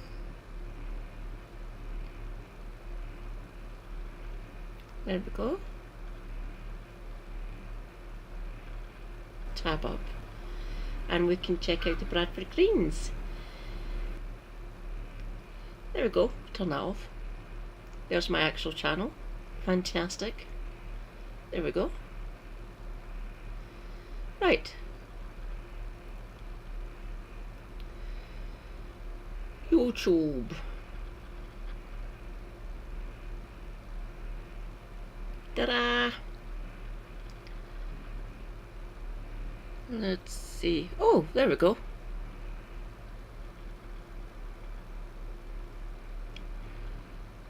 Shorts.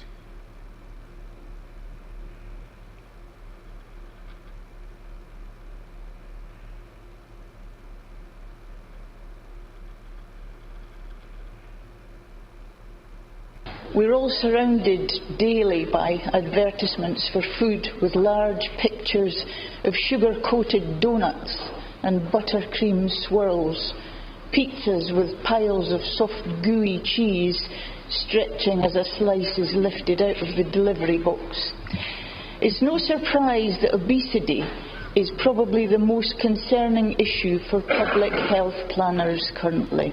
In January 2026, a ban on adverts for food and drink that are high in fat, salt and sugar, HFSS, on TV before 9 p.m. and online will be introduced, but food advertisers are already switching to large outdoor billboards, buses, bus shelters, train station advertising, shopping outlets. Organisations like the National Housing Federation have been clear about how we tackle the housing crisis, and that is we need better regulation, not less. And we need a wholesale review of the planning system, not tearing up our regulations or trying to add things in on the fly. The introduction of grey belt, which is what this motion is about, is actually not good regulation. At its best, it's imprecise.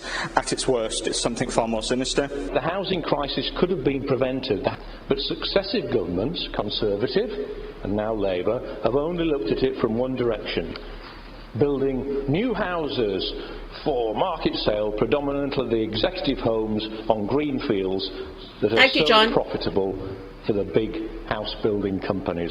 So many green areas lost, and now Labour are having their go with grey belt. We can actually see how that grey belt is working out in practice.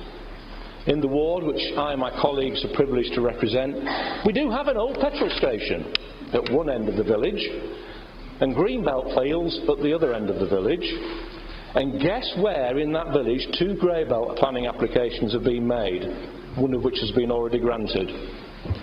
I'll give you a clue: not the petrol station. The communities, the one I represent, are now facing real threats to their green spaces. The community in Biley has seen a large area of green space lost to housing, and yet there's been no investment in local roads, local public transport, local doctors, dentists or other services. Of the thousands of new houses approved each year, only a fraction are actually built, and that is because it's ultimately not in the housing developers' interest to tackle the chronic housing shortage. They make more money from a restricted market. So what we're seeing from the Labour government at the moment is not going to address the situation. Ultimately, though, it's a time for a planning system that puts local people, not developers, back in charge.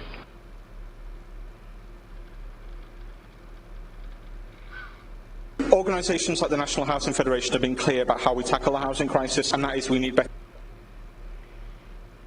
You said there was another one from GPU, John.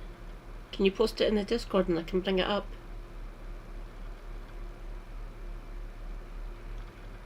Say thank you to John the Brazen, everyone.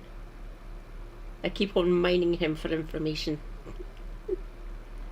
But if I can spread the messages, I'm here to do that. And obviously I can add my bits as well, especially where Scotland and especially Glasgow's concerned. We need the council housing. Ugh. Hang on, you said it earlier on in the chat. Give me a minute. Where is it? Where is it? Did you see the GPU political broadcast?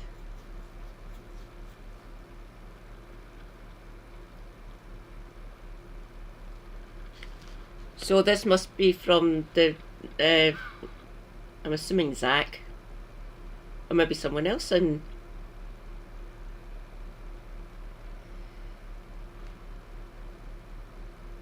oh, cool, thank you. Is there anything else in here I can actually take? Give me a minute.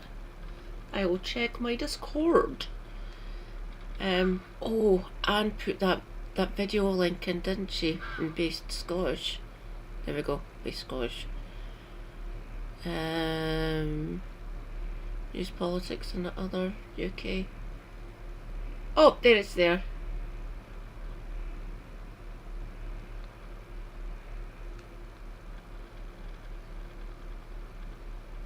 You've already posted the one you were talking about, I think. There we go. Why does it feel like everyone's running all the time? You are, we all are, like we can never catch a breath. Rent's up, water bill's up. You dread opening that next energy bill. And when did everything become such a luxury? Going to a cafe, reading glasses are too expensive so you squint. Even going to the dentist gets put off. So you cut back and you pick up the pace. No holiday this year. Sorry kids. Living with tooth pain. You take a second job, sometimes 3, just to stay where you are. Wages stuck in 2008. Prices racing ahead. You never get to see the kids, snapping at them when you do. And it's the same story all around the country. Cities, towns, villages. People working full time, still broke. Builders building houses they'll never live in.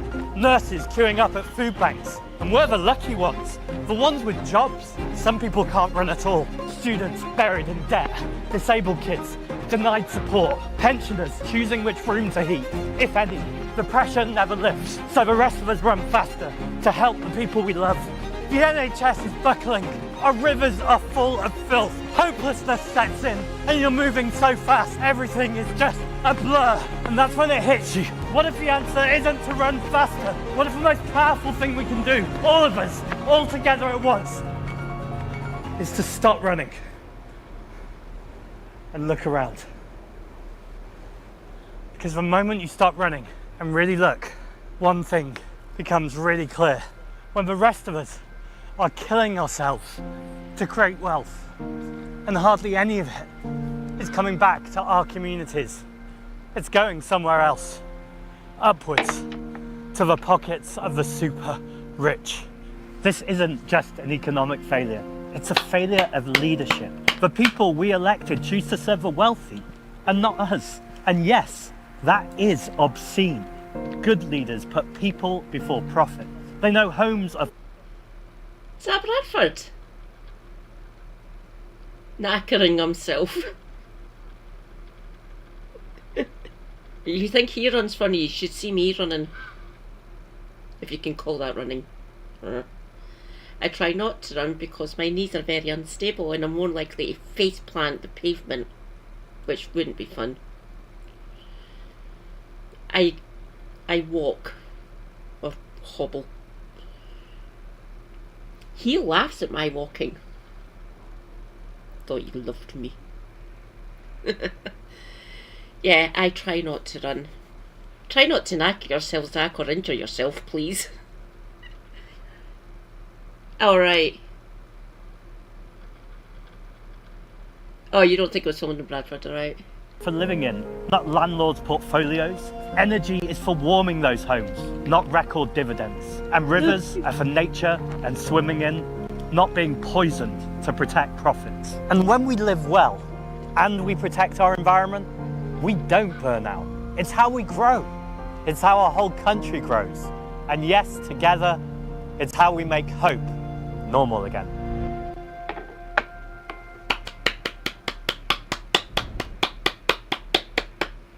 Round of applause for Zach. Now, go and get yourself a coffee, you deserve it. Is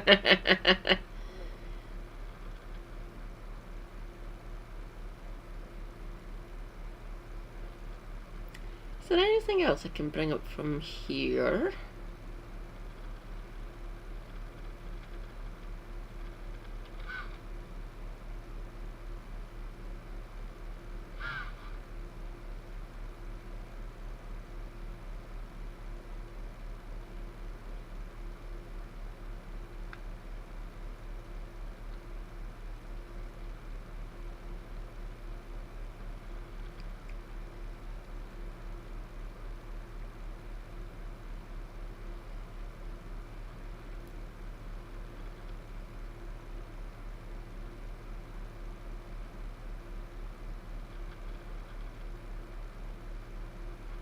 Oh God, it's that old photo. Fucking hell.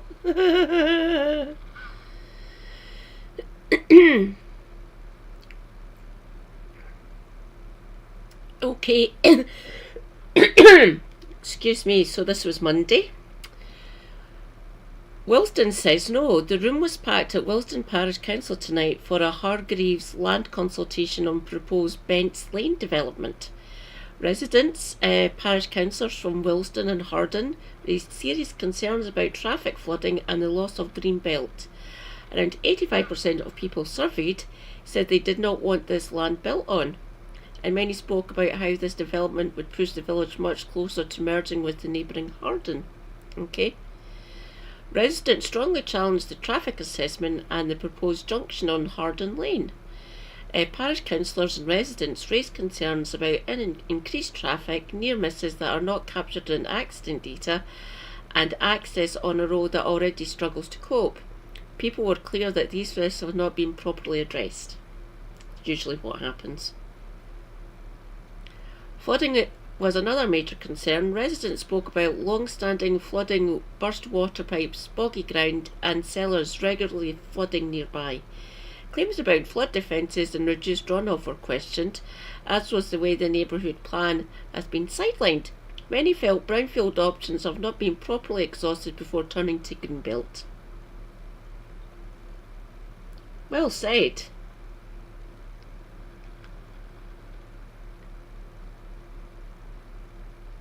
Thank you, John.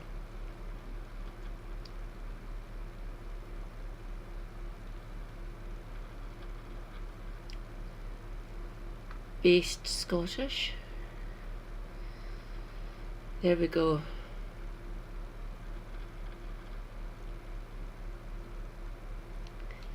I'd want to have orchestra on here.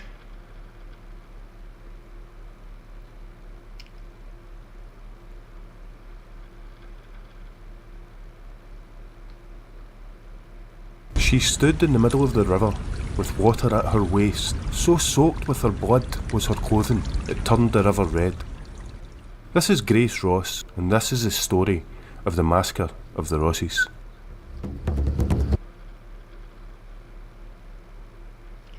This is from Orchestran, my lovely, lovely friend. Orchestran, can you hear me? So this is basically her ancestors. I will leave it at that. If Orchestran arrives, she can explain more. But let's just watch this. This is basically about the Highland clearances, and I have thoughts. Take it away, Highlands Uncovered.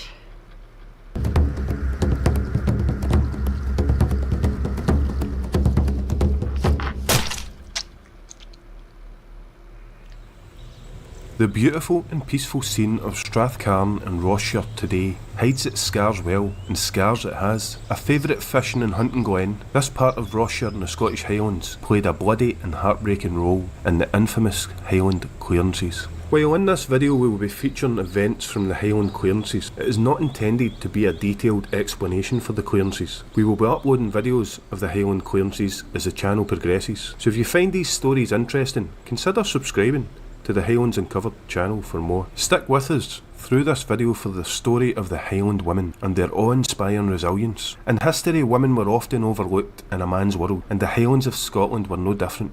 However, there are occasions where history's writers couldn't help but write about the heroism, strength and determination of our female ancestors. The strength of the Highland clan women is no more evident than in the story we are about to share with you. Make yourself comfortable and join us as we take a walk with the women of Greenyard in Rossshire, as they made a proud stand at great risk against a capitalist machine that threatened to roll over them and their families. As with every story, there is a beginning. Without the beginning, this story would be missing explanation, and without explanation, then we only have chaos. Chaos is what the events of 1854 in Greenyards would appear to be. However, if we take it to the beginning, only then can we really understand. The families of Greenyards were for the most part peaceful, hard-working and God-fearing people. In March 1854, these good tenants of Greenyards and surrounding area had word that their landlord, a Major Robertson of Kindice, who was in his 70s, had put in motion means to evict them from the land as part of a plan to put the more profitable sheep to the land. In charge of these evictions was the mayor's taxman, Alex Munro, who lived across the River Carn from Greenyard at Brallan Well. Word reached the Highland tenants of Greenyard, of which there were 24 families resident, that warrants for evictions had been made. The mothers, wives and daughters of the Glen confronted Munro, demanding answers. Munro denied authorising any evictions and assured the women no evictions were planned. Shortly afterwards, the women of Greenyards received word that a sheriff's officer by the name of McPherson was on his way, accompanied by a policeman, a Mr. Peter Mackenzie, to serve a summons of removal from their homes on behalf of Mr. Munro. Confused, they returned to Munro with this news, demanding answers. However, Munro yet again promised them that no summons was requested by him, and therefore any summons was not valid. The women met the sheriff officer and the policeman on the road as they arrived at Greenyard. McPherson presented the summons to the women, informing them he was here to give them notice. The women informed McPherson about Munro's denials and told McPherson he would not be allowed to pass unless he were shown an agreement signed by Munro himself. But the sheriff officer was not able to satisfy their demands, at which point he was gently held while the women took the summons from his pocket before burning it in his presence. A few of the men in the area arrived on the scene after the burning and invited McPherson and his policeman for a few whiskies within an inn in Argyll, the nearest village. McPherson showed thanks and accepted their kind offer. The Greenyard situation was beginning to be noticed by the local newspapers, who created their own dramatic version of McPherson's meeting with the Greenyard women. Claims of savage women accosting Mr. McPherson, stripping him and the policeman naked before expelling them from the area were made.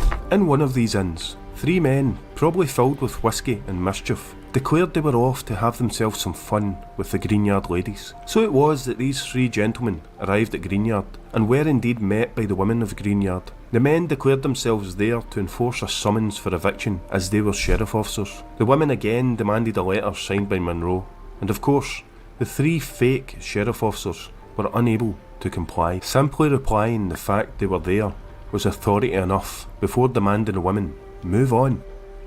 Sensing something was not right, the women cornered the gentlemen, who began to feel worried for their safety. One of the men pulled a loaded pistol and pointed it at the women. However, a boy who was with the women returned his own rusty pistol, which he used to scare cattle, and pointed it at the men. The man returned his pistol to his pocket immediately and emptied his pockets in front of the women to show he had no papers. He admitted it was merely an act of mischief and pleaded to be allowed to leave. On the ground there were a few notes of money he had taken from his pockets. The women picked up the money and placed it back into the man's hands, telling him it was not notes they were after, but a warrant signed by Munro. The men left hastily, shaken but unharmed. Upon their escape, one of the men wrote to the Glasgow Herald, and before long, newspapers up and down the country were declaring these out-of-control women of Greenyard had stripped these 3 upstanding members of the community of all their clothes before roughly bundling them out of the area. As you can imagine, the upper class and landowners of the country, especially in the Highlands, must have been outraged and terrified by this act of disobedience. If a bunch of savage women tenants could do such things, what an encouragement it would be for other tenants across the country. Something had to be done. An example must be made. After a meeting between local distinguished and powerful figures in the shadows of Tain, we are about to find out a cruel and bloody example was certainly made. The order came for a 40-man strong police force to go to Greenyards, to maintain the majesty of the law, to strike terror, if not into their hearts, then into the skulls of these women. A call was put out to all the police forces in the Highlands, specifically asking for hard and cruel officers who would follow orders without question. On a cold and dark morning on the 31st of March 1854, 40 officers, led by Sheriff Mr Stewart and Fiscal Mr Taylor, arrived at an agreed meeting point of Mid-Fern. After refreshments of ale and whisky were downed by the group, a rousing speech meant to encourage and inspire the troops was made by Mr Stewart. As a poet once said, that nicht a child might understand, the devil had business on his hand. Can you name the mystery poet? Let us know in the comments below. After the speech was finished and more alcohol had been drunk, the order to move was given. Even though everyone involved in the police operation had been sworn to secrecy, somehow the news of the imminent arrival at Greenyard had reached the ears of the women there. It was reported that 60 to 70 women, along with young boys and girls, assembled on the Greenyard Road awaiting the arrival of the police force. About a dozen men were in the background, observing and staying quiet. The sheriff and his officers emerged, approaching the women. A few of the women began to plead their case about Monroe's denial, but were ignored. Witness statement says that time to reply to this order was not given. A full minute had not even passed before the sheriff turned to his officers, who were waiting eagerly, and declared, "Knock them down!" At that, the army of officers launched themselves forward, batons raised before landing bone-crunching blows upon the heads of any woman or person within reach. The policemen acted like complete savages, fueled by an alcoholic rage stirred into them by their superiors, each and every one committed to a rampage of brutal slaughter upon these peace-loving Highland women. 22-year-old Elizabeth Ross, a quiet, well-behaved young lady, was knocked to the ground with the blow of a baton before being stomped upon by a policeman's boots. Days later, the imprint from that boot was still very clear upon her breast and collar. Pieces of her scalp with hair were found nearby in the grass afterwards. No record of her death can be found, but it is widely believed that Elizabeth died from her injuries not long after this event. Her sister Margaret, aged 25, lost a great deal of blood and a compression to the brain from her beatings. Soaked in her own blood and barely conscious, young Margaret was pulled off the ground and handcuffed before being dragged off to the jail in Tain, where her wounds were not treated. She is also considered to have perished from her injuries. A popular girl in the area, 18-year-old Margaret Ross, snuck from her father's home when she heard about the arrival of the police before rushing to the scene. When I got there, I stood firm with my neighbours. When the order of attack was given, I witnessed the rage of the policemen swinging their batons at the women's heads in front of me. Many of the women fell to the ground severely injured. I reached down to try and help Mrs Ross, who was badly bleeding from a headwind. I then felt 3 hard blows to the chest and neck area, and the pain erupted within my body, knocking the breath right out of me. I pulled myself to my feet and took off in fright across the field. Looking behind, I saw 2 of the policemen were in pursuit of me, a rage in their eyes. Suddenly I lost my footing in the thicket and stumbled to the ground. The policemen were upon me in no time. They tried to beat me with their batons, but were having a great deal of difficulty due to the bushes I lay in. They resorted to kicking me hard in the head and body. I used the last of my strength to crawl my way out of the thicket and ran once again. However, my energy was draining fast, and the policeman caught up with me before smashing his baton across the back of my shoulders 3 times, which brought me down for the final time. As I went limp with exhaustion, shock and pain, one of the policemen held my arms high while another clamped cuffs upon my wrists. For days I could not move from my father's couch, vomiting the blackest of blood and knocking upon death's door. 47-year-old Margaret McGregor was one of the speakers of the group and went to Greenyard confident it was all a misunderstanding and she would be able to reason with the sheriff. As stated earlier, there was no reasoning, and poor Mrs McGregor took 2 hard blows to the head that instantly felled her to the ground, where she lay with her head in a pool of blood, and the blood pouring from her ears. She perished not long after, leaving behind 7 children. Another spokesperson for the woman, 50-year-old Christine Ross, had attended the meeting with a letter from Monroe stating he had not authorised the evictions. But Christine and her letter were ignored. She survived the beatings that day, but sadly lost her mind after the events, being diagnosed with insanity. 43-year-old Anne Ross lived across the river from Greenyard, and upon seeing the commotion, she made her way to the scene in the hope of helping the wounded. After she had torn her apron into strips for bandages, she noticed 2 policemen making a hasty approach towards her with batons raised. Fear caused her to run for her life. However, a short distance away, a policeman hidden in the thicket sprang upon her, beating upon her head with his baton. Still she ran and managed to keep a distance from the police in pursuit by jumping over ditches and dikes. After a while, her vision began to fade and her strength diminished. Everything in her body was telling her to surrender, but her mind pushed her onwards.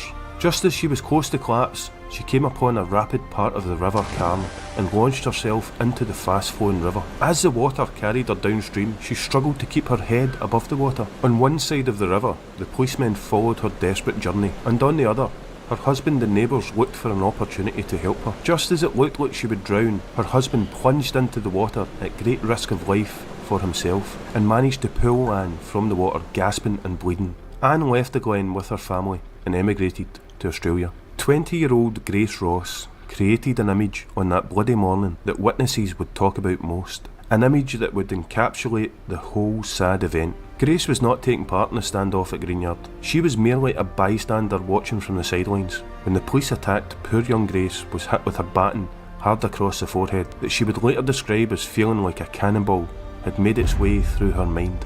Such was the force from the blow that it cut her forehead wide open, exposing the skull and shattering the frontal cap, with pieces of skull taking up place in her hair. For some time she was unable to move, lying on the ground in a bloody heap. Somehow she managed to get onto her hands and knees and crawl her way through the thicket towards the river. The police noticed her crawling, and just as she reached the riverside, they landed more blows of their batons upon her back. As the blows landed on their mark, she continued to crawl into the river, at which point the policemen turned their attention elsewhere. Witnesses described Grace as standing in the river with the water at her waist, so soaked in blood that the water turned red around her as she looked in shock at the scene of destruction at Greenyard. There are many more eyewitness accounts describing the suffering of many more women that day. The result of this horrific and bloody campaign by the police and authorities in Rossshire was for them a successful one. None of the police authorities were prosecuted for their brutality and murder. Only 2 sentences were handed out, and those were 2 residents of Greenyard. In total, 18 families were forced from the Glen that year. Some found shelter with family or friends, and others emigrated to America, Australia or Canada. They even featured in the national and local newspapers. However, articles favoured the brave policemen and blamed the Crofters for the whole thing. The Inverness Courier point blank refused to feature it in their newspaper. One man who was an eyewitness at the time wrote most of the details we have featured here. Donald Ross took his writings of the event to the newspapers, who refused to accept it, so he printed pamphlets at his own expense to be distributed across the Highlands. Still, the establishment got what they wanted. The only time any attention was given by the Parliament was when it was asked, "Where are the Highlanders?" in response to only 3 regiments of Highlanders being available for the Boer War. When Duke of Sutherland attempted to raise men for the Highland Regiment, a reply came, "We have no country to fight for. You robbed us of our country and gave it to the sheep. Therefore, since you have preferred sheep to men, let sheep defend you." If there is a lesson to be learned, it is that we live in an age where we have rights that our ancestors did not. Men and women have a voice that can be heard. The past is behind, learn from it. The future is ahead, prepare for it. The present is here, live it. Those that cannot remember the past are condemned to repeat it. Thank you for joining us on this journey through Strathcarn Highland clearances. If you found this video interesting, please consider subscribing and hitting the thumbs up. We will see you in the next one.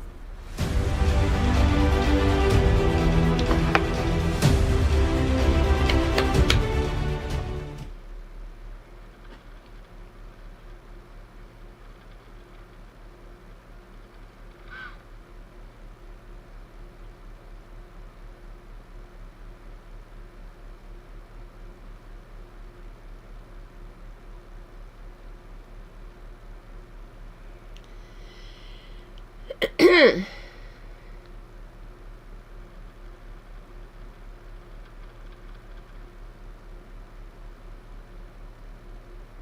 no, that's my actual channel.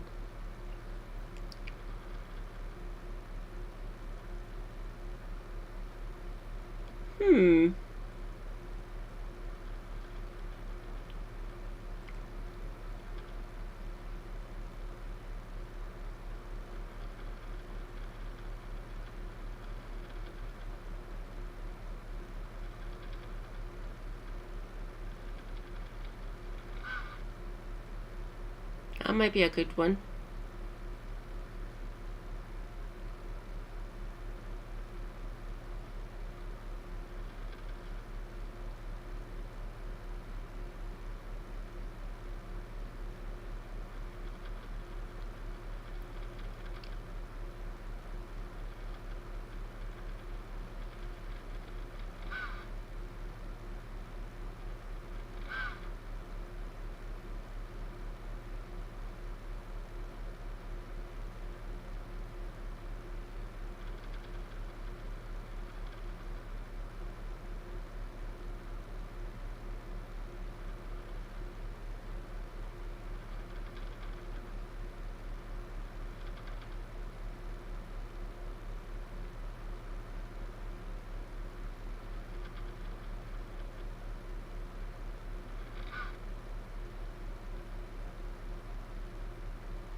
This one might be fun.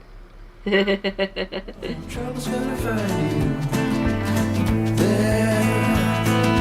Half-moon ghost, that's what you are. Makes no difference what you say. Half-moon ghost, that's what you are. No other warning waits for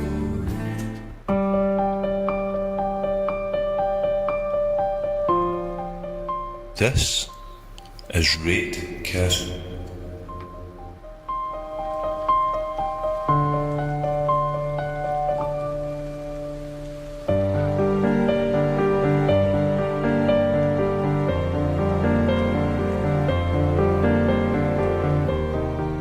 While its origin story isn't exactly clear, what is clear is that in the mid-13th century the castle was held by the Mackintosh clan.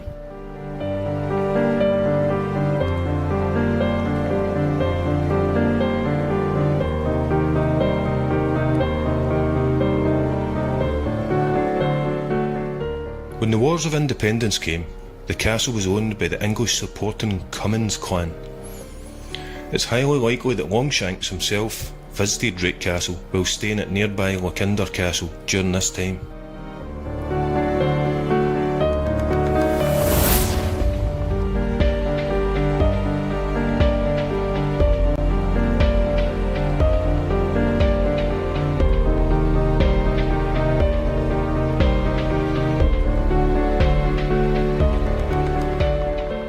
When Robert the Bruce became King of Scotland, the Mackintoshes, who had supported Bruce during the Wars of Independence, tried to claim back Rate Castle. However, surprisingly, the Cummins were allowed to remain at Rate, allowing the feud between Mackintosh and Cummin to fester even further.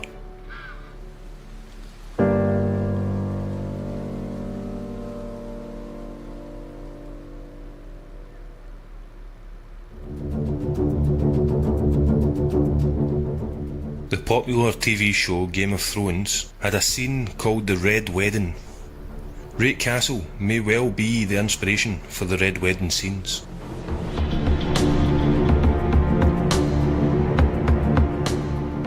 In the mid 15th century, the Cummins contacted the Macintoshes with the offer of a feast at the castle in order to bring peace between the two clans. This offer was not genuine, and Old Man Cummins had a plan to attack the Macintoshes at the feasting table. Unfortunately for the Cummins, the daughter of the chief had fallen in love with a young Macintosh and had secretly told him about the plan.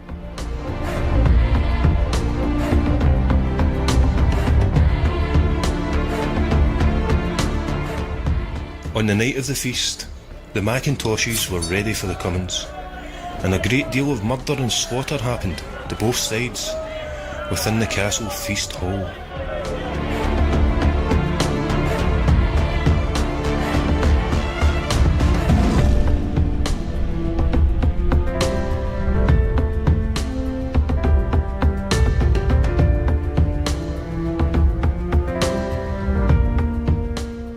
Old Man Cummins escaped the slaughter and immediately realised the traitor was his own daughter.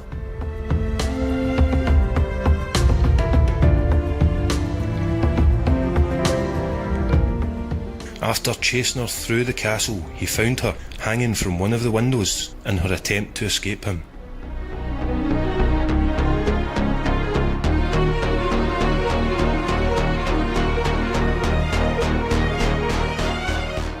He took his broadsword and swung it down hard, chopping both her hands off and leaving her to fall to her death.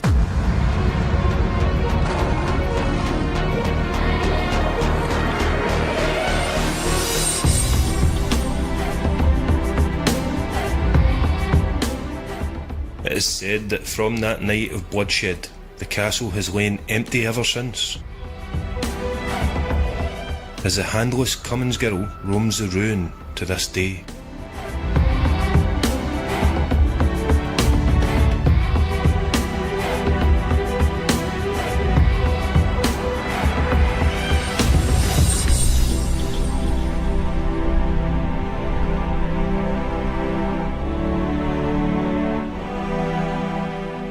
Rate Castle is free to visit, although please keep in mind it is situated on private land with life.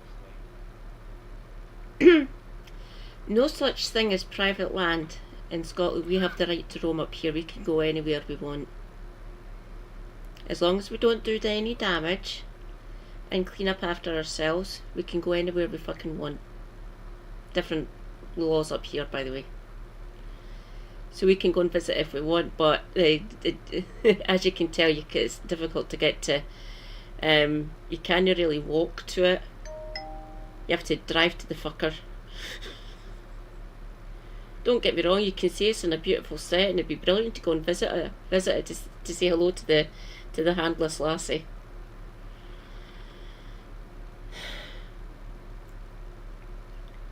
No such thing as private land. You might need to put a correction in your comments there, lads. I assume he, him, sorry, I shouldn't. You might need to put a comment in there saying that there's no such thing as private land here. As long as we're respectful and just don't... Obviously I'd want to go up to it and take photos of it and stuff. Maybe do a chalk drawing of it. I quite like its location, but again, difficult to get to.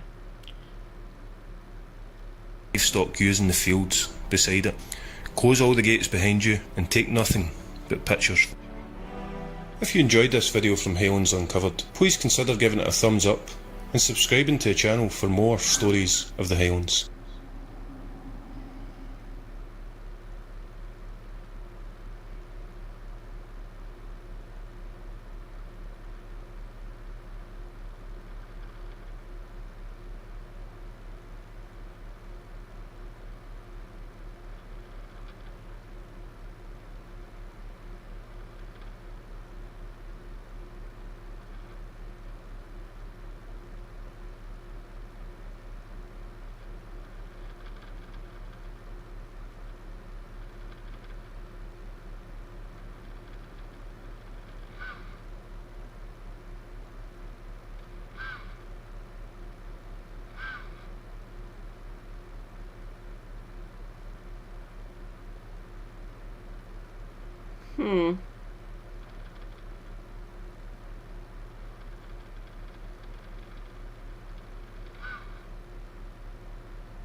Ooh. That one from Middle East Eye might be important.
Why are America's super rich backing Tommy Robinson?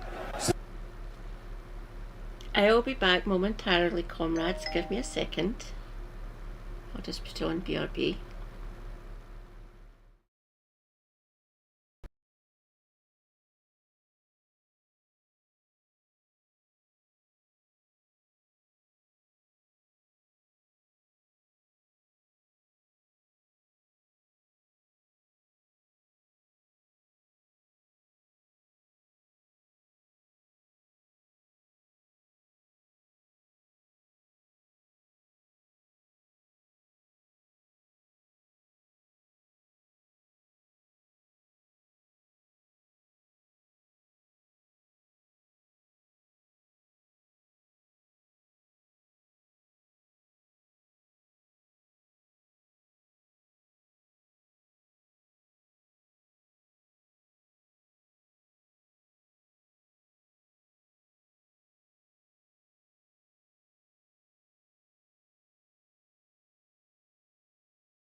I return.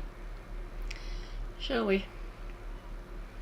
Let me ask you, where are the men from England? Robinson, whose real name is Stephen Yaxley Lennon, is the UK's best-known far-right influencer. He's attempting a glossy rebrand from fringe extremist with a criminal record to a self-styled anti-Islam citizen journalist with the ability to command large, sometimes violent crowds. That transformation is being, in part, turbocharged by millionaires and billionaires in the United States. In this two-part special, we investigate Robinson's rise and his relationship with the world's richest man, Elon Musk. But first, we reveal the conservative US pro-Israel backers boosting his operation. We can go back to his days in the English Defence League. There was actually a kind of Jewish Defence League division within the EDL itself. Why does Israel need a minister to combat anti-Semitism? It's literally the one problem Jews here do not have. I would suspect of a rise in anti-Semitism as well, to a rise in Islamophobia, and to communities that should be working together, being divided and being pitted against each other, I think. I'm Sangeeta Maiska. This is The Long Story Short.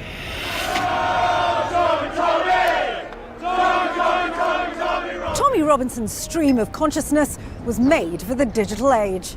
Look at the mosque here, look. The white mosque. The white mosque. Why do I find that funny? Wherever he goes, there's a camera nearby, creating monetized, clickable content for a global audience keen to buy his message that Islam is a danger to Britain. More people are going to support us. People hate you. They've had enough of your lies. Robinson's condemnation of the UK government recognising a Palestinian state has curried favour with his Israeli counterparts.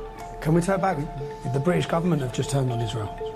But They've been turning on us for a long time. Yeah, but when we say they, it's the British government. So let's separate the people from the establishment. And in September 2025, Yaxley Lennon's full-throated support of Israel's war on Gaza clinched his first official invitation from Netanyahu's hard-right coalition government, despite British Jewish organisations condemning the trip and describing Robinson as a thug.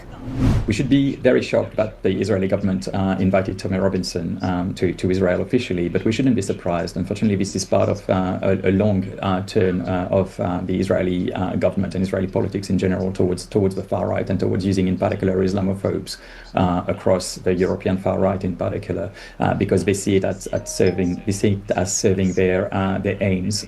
It was Israel's Minister for the Diaspora and Combating Anti-Semitism, Amichai Hickley, who reached out to Robinson. Hickley was himself once considered a fringe extremist, and since joining Israel's coalition government, he's made it his business to cozy up to a string of far-right politicians across Europe. There are a few ways in which we can look at this. Technically, his title is the Minister in charge on relations with diaspora Jewry and in combating anti-Semitism. On both things, he's failing miserably. Also, why does Israel need a minister to combat anti-Semitism? It's literally the one problem Jews here do not have. This country is not anti-Semitic, and if our brothers and sisters who are in the diaspora need any kind of help combating anti-Semitism, then they're the one who should be leading that front and telling us how to best support them. At a rally for Tommy Robinson in Tel Aviv that attracted about 1,000 people, Hickley doubled down on his support for the former football hooligan. The minister was interviewed by the Canadian right-wing digital channel Rebel News. More on them later. People support the work of Tommy, support his efforts to say the truth regarding radical Islam. I think this government is so blinded by its own anti-Islamic propaganda and agenda, they will align themselves with anyone who will support this agenda, be it elected politician, be it people of the press, be it social media influencer, be it evangelical forces, all of those mega churches who are so dangerous. When you really examine them. Although this was Robinson's first government-backed trip, he's been trying to get himself noticed in Israel for some time. On a visit in 2016, he posted this picture of himself standing on a tank holding a machine gun in the occupied Golan Heights. Back then, Robinson led the anti-Islam group Pegida UK, which was a branch of its curiously named German counterpart, the Patriotic Europeans Against the Islamization of the Occident. Its ideology was almost identical to Robinson's previous far-right group, the English Defence League, which he helped found but had left 3 years earlier. The organization's central message was that Islam posed a civilizational threat to the West. I think for a long time Robinson has been supportive of Israel. We can go back to his days in the English Defence League. There was actually a kind of Jewish Defence League division within the EDL itself. He's had a lot of kind of pro-Zionist, pro-Israel discourse in the past, but I guess this is the first time that he's been there as an official invitee, so it's quite a significant change in terms of the regime itself, maybe recognising Robinson, but Robinson also seeing Israel as kind of bulwark the West against Islam. Tommy Robinson insists he's never been directly funded by the State of Israel. Getting details of which organisations funded Robinson around this time are very hard to trace because, unlike political parties, protest movements like Pegida UK and the EDL are not required to declare who is donating money or resources. However, by 2019, Yaxley Lennon was distinctly flush with cash. He appeared at a Free Tommy rally in central London, flashing a new set of capped teeth, a slick new media organisation, and offering subsidised transport to his supporters. This new incarnation was in part down to 3 American business moguls, all of whom are self-declared anti-jihadists and strongly pro-Israel. Again, extreme anti-Islamic, extreme right-wing Jews in America that are supporting a lot of extreme notions, extreme anti-Islamic notions and actions here in Israel on the ground. I am not surprised that they're also supporting anti-Islamic notions in other places in the world. Actually, if you can make it look cohesive, if you can make it look like the extreme Islamists are going after Jews everywhere in the state of Israel and in the UK and in America, then you don't have to hold the Israeli government accountable for its action, right? There's no suggestion that Tommy Robinson's pro-Israel backers are providing the bulk of his income. Arguably, a more significant form of support comes from Elon Musk, whose role we'll explore in our next episode. However, Yaxley Lennon's pro-Israel backers have undoubtedly professionalised his activities. So, who's backing him? First, there's the tech billionaire Robert Shillman, known as Dr. Bob. According to Reuters, the Shillman Foundation has funded a number of conservative and pro-Israel groups, including the Zionist Organization of America, whose mission statement is to, quote, speak out for Israel. In 2017, The Guardian reported that Shillman had financed a fellowship for Robinson, which included a £5,000 a month salary. The fellowship led to Robinson being employed as a reporter by the Canadian digital media site Rebel News, formerly Rebel Media.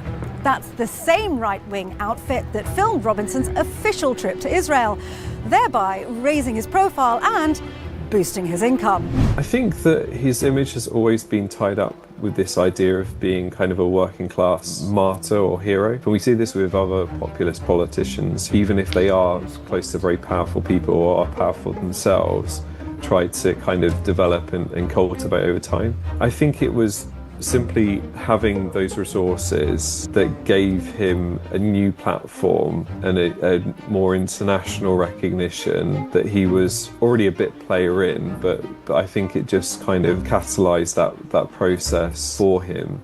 Another player was the late conservative author and media personality David Horowitz. He was one of America's most vociferous right-wing activists. He'd previously called President Barack Obama a communist and a traitor, and condemned Democratic calls to impeach President Trump as treason. He founded a think tank that profiles Shillman Fellows and published articles supporting Robinson, who he described as a courageous Englishman. Its website reads, "The David Horowitz Freedom Center combats the efforts of the radical left and its Islamist allies to destroy American values and disarm this country as it attempts to defend itself in a time of terror." Yeah, that's what I would call far right and Islamophobic, quite simply in a way. Again, we can talk about Islam, we can talk about terrorism committed in the name of Islam. This is not a problem. That doesn't make you necessarily Islamophobic. But this is not what this is about. This is about tarring entire communities. This is about othering entire groups of people which are incredibly diverse and have nothing to do with the terrorism committed in the name of Islam. So I think this is where it becomes Islamophobia, and this is where it becomes far right politics. And then there was the Philadelphia-based think tank Middle East Forum. Its mission statement is, quote, to promote American interests in the Middle East and protect the West from Middle Eastern threats. It's previously been one of Yaxley Lennon's biggest sponsors. MEF's president, Daniel Pipes, confirmed to the Times of Israel that his group has spent roughly $60,000 on 3 of Robinson's rallies and his legal fees back in 2018. Pipes described Robinson as, quote, trying to sustain his civilization. Yeah, these links are very significant. He isn't. He isn't. He's a fucking far-right thug. And a criminal. And I don't need to do any... I don't need to cover myself with that. He is a convicted criminal. And he's getting all this fucking funding. What the actual fuck? Stop giving right-wing fucking bastardry money. Oh. Why are you away, Michael? Thank you for being here. Thank you for suffering through question time in Greyscale. It's been great having you. Stay hydrated.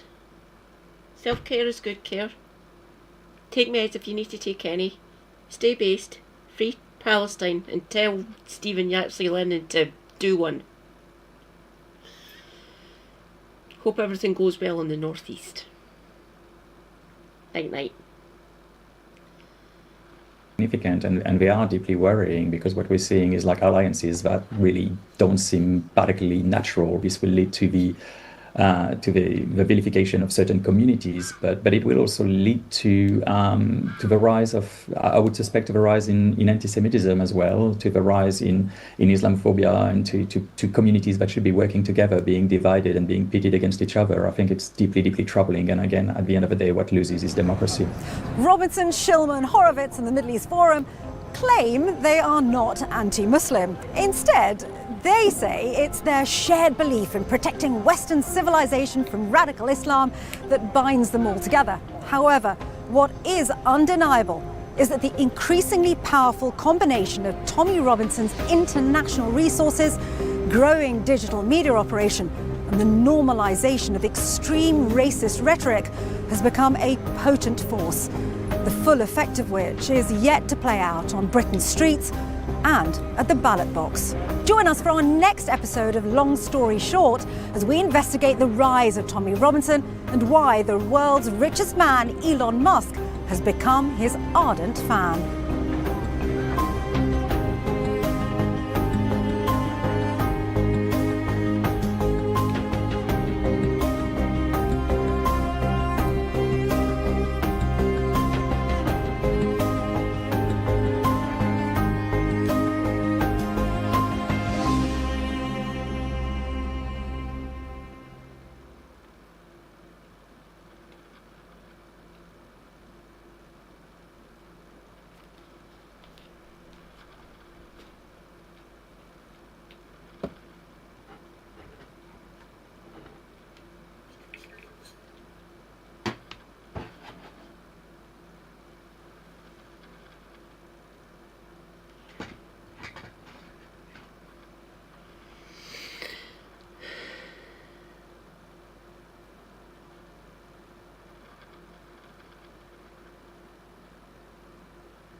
Ouch.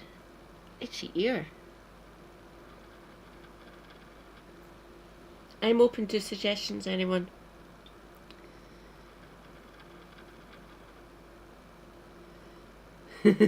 That one's quite fun.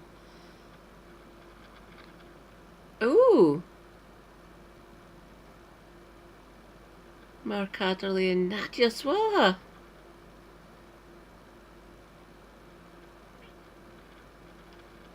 Sod it.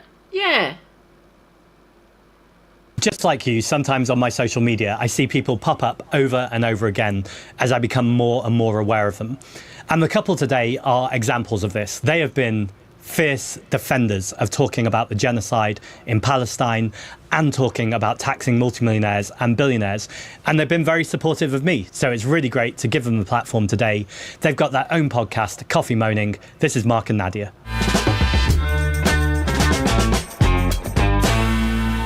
Zach, I'm so excited about this year. EcoTalk has new land coming for rewilding and habitat restoration, and we're bringing back beavers. Any week now, yes. I'm also going to start live streaming the garden birds from my home.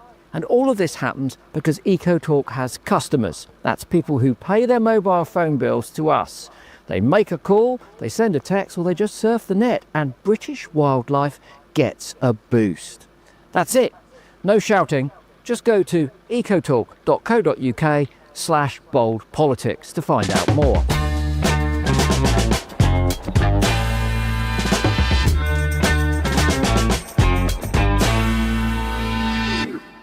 You guys have said to me kind of privately, I'm sure you don't mind me saying it publicly, that you're happy that there's someone to support. Certainly. Why do you think there's been such an absence in politics of people just feeling like actually there's been no one to support? For me, I just think, and I certainly know this is the case for our young daughters as well, who have also joined the Green Party. Yes, That's why we're so grateful because they are engaging now in politics where they weren't before. And I just the lack of relatability. These people just have never felt to me like they know anything about me or what I really care about. And it's the waffle that you can't get through to hear what is the truth of what you're saying. So I grew up in a household where my mum always said to us, my parents.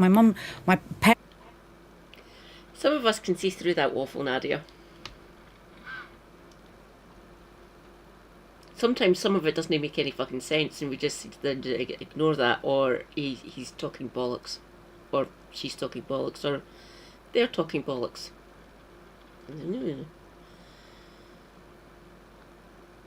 Parents didn't vote. My dad's Jordanian, so he couldn't vote for a while. My mum's English, and she was just like, they're all the same, that's how I was brought up. They're all the same, they all lie. They're all the same, they all lie.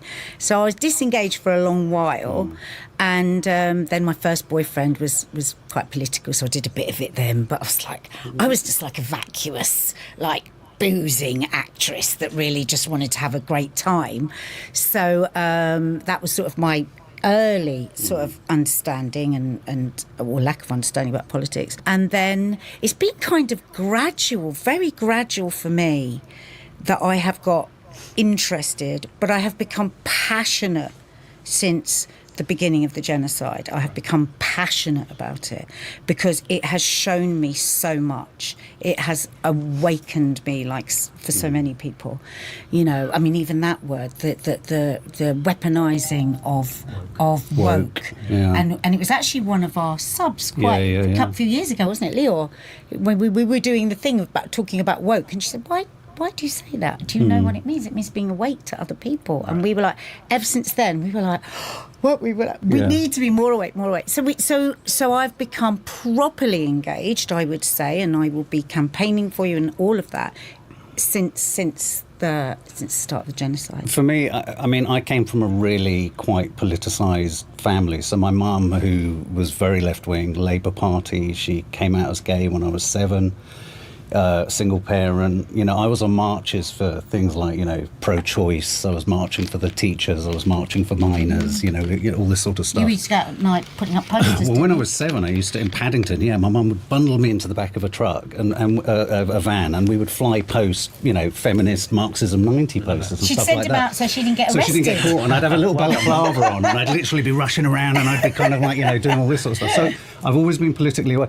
I think for me the big thing about you was, and for our kids and for us as a family, was there was no warmth. There was no warmth. There was no humanity. You're not talking about me here. No, absolutely. Come on your podcast to tell you. No, quite the warmth. Yeah, humanity.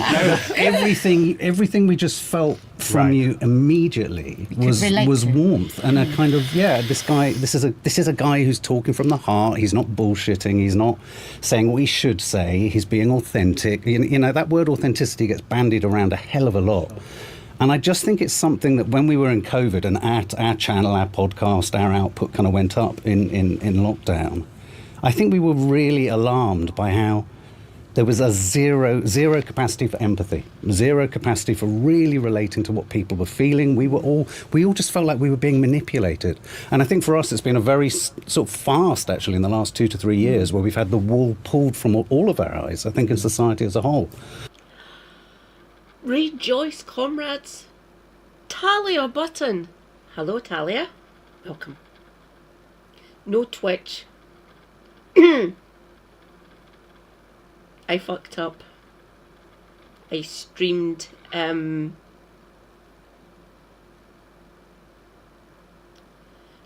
football match earlier, and I think so my account's been suspended. I will get it fixed, don't worry. I've went into my appeals portal and it's still not logged there. It's still not there. So YouTube only for the time being until I get my Twitch back. Bold Politics with Zach Polanski, Nadia Swalla and Mark Adderley. So when you emerged on the scene, for us, at a point we were such a low with the Labour Party. We were so low. And care. And yet we'd voted Green at the last election, which was before, when you were going to lead. So. But I didn't really know why, if I'm honest. No. I mean, the thing is, I don't want to sit here sounding like I know about politics. Right. But I want to be the person. There are so many people in this country that are disengaged. There's so many smarmy politicians that want people to stay disengaged, so they're not being asked difficult questions. And I say to people all the time, we say this to our kids, ask a question even if you think it's stupid. Yeah, of course. Ask it anyway. So I don't know this, no, I still don't understand. What do you mean? So that's very much where There are no stupid questions. There's only stupid answers. UK politics, anyone?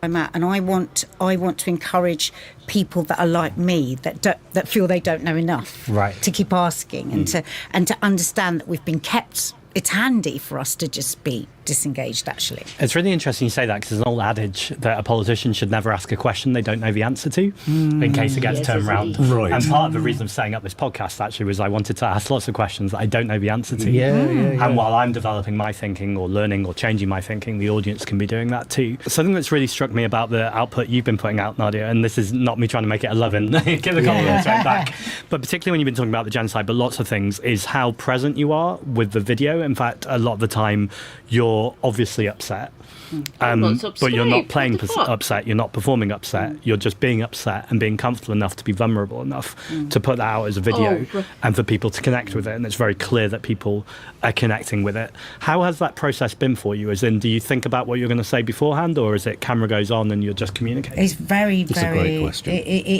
is a good question, because what usually happens is I will feel something really strongly, and I will just all day it will be coming in and out of me, won't it, Martin? I'll say because I know I've got 3 seconds. Right. I've got 3 to 4 seconds at the beginning to get somebody. Sometimes I'm raging so much that doesn't work, because then people can point the finger and say, look, there's a raging crazy Arab, which is what people always want to say, it's what they lean into more. So I think about it a lot. I never write anything down, I never get a script, I never do. And then I get to a point where I just suddenly disappeared. So I'm just going upstairs and I just put my camera on, I just do it straight away. Right. And that's it. And then I'll usually just do a check with Mark. And I'll just jump in on that, because the really interesting thing about this, which is odd, because in a weird way, we've created content together ever since we met. We met, through TV. And when Nadia is about... Sounds like a story there, but let's when Nadia goes, it's really interesting. It's like you know, in wildlife, you know that a kind of a mother or something, when a creature's kind of injured or thinking or looking after its kind of cubs, they go quiet and they go still. That creeps into the house. And me and our girls, it's quite an emotional thing, me and the girls know that Nadia will not turn that camera on unless it's something that has really, really reached into her deeply. She'll often run things past me just in terms of, you know, where the more obvious possible, you know, targeted things people might come at her about. And I'll just be like, no, you just...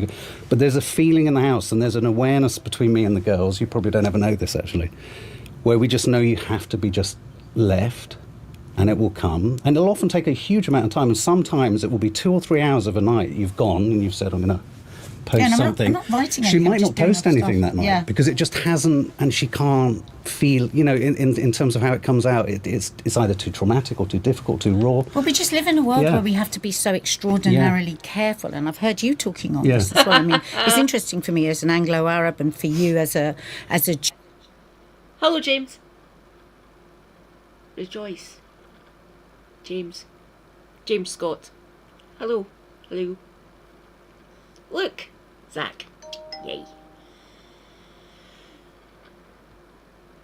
Jewish person that we've both been accused of anti-Semitism. Yes. And, you know, right at the beginning, it was constant that I was being called anti. But then, of course, as Netanyahu debased the word so much, it's like he got it to a point where people, which is, I believe, is what's made it the most difficult thing actually for Jewish people from where I'm looking, because it's a very important word, and he used it for everything, and we can really feel it now. It comes much less to me. People still think it, but it's not that constant. The tirade of hate was just unbelievable. And, you know, that continues, and relationships that have been lost and work that's been lost. It's been an incredibly challenging 2 years and incredibly painful for us as a family, hasn't it? But like Mark, if we could have been brought closer, the way he's spoken for the Palestinians, the way that he speaks, and we know the power of a white middle-class man talking compared to me, that is like, we know that power and we understand that. So I think as a team, it's been, nothing's ever planned, you know, because everything comes from us organic. White woman, pro-Palestinian, the eco-socialist and Marxist and anti-capitalist. Understand your privilege. Me being white and women and cis essentially, I've got an incredibly powerful voice, hopefully, that some people can hear, obviously, which is a good thing, I would think. So use your platform, use your privilege to speak out for disenfranchised people across the globe and here in your local community and in the UK, across the world. So yeah, being able to reach out to people and say, I am with you, I am here in the struggle with you. Small amount. Obviously, there's not much a disabled Scottish woman can do. Stream, get my message across. Post on Discord, blah blah blah. Do research. But I think that's what's been powerful, hasn't it? And we know we've got each other's back. My parents live next door. My lovely Jordanian dad, who's 92, who loves this country more than anything. He adores this country.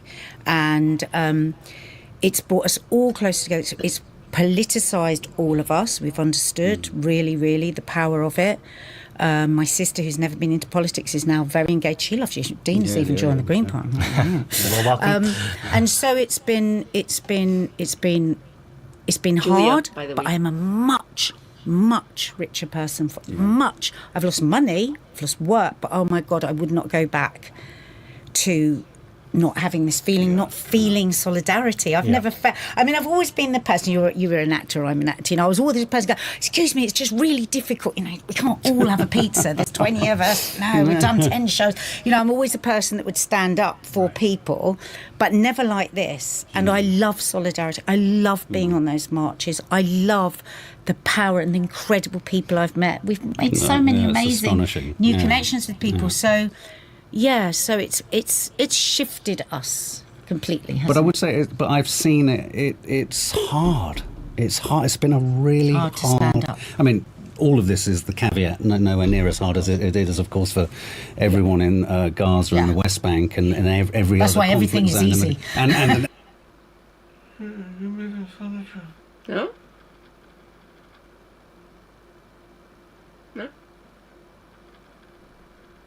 I've moved that a bit. The clothes horse. That's about it. Put it back there a bit. But that was a few hours ago. I'm moving furniture. No.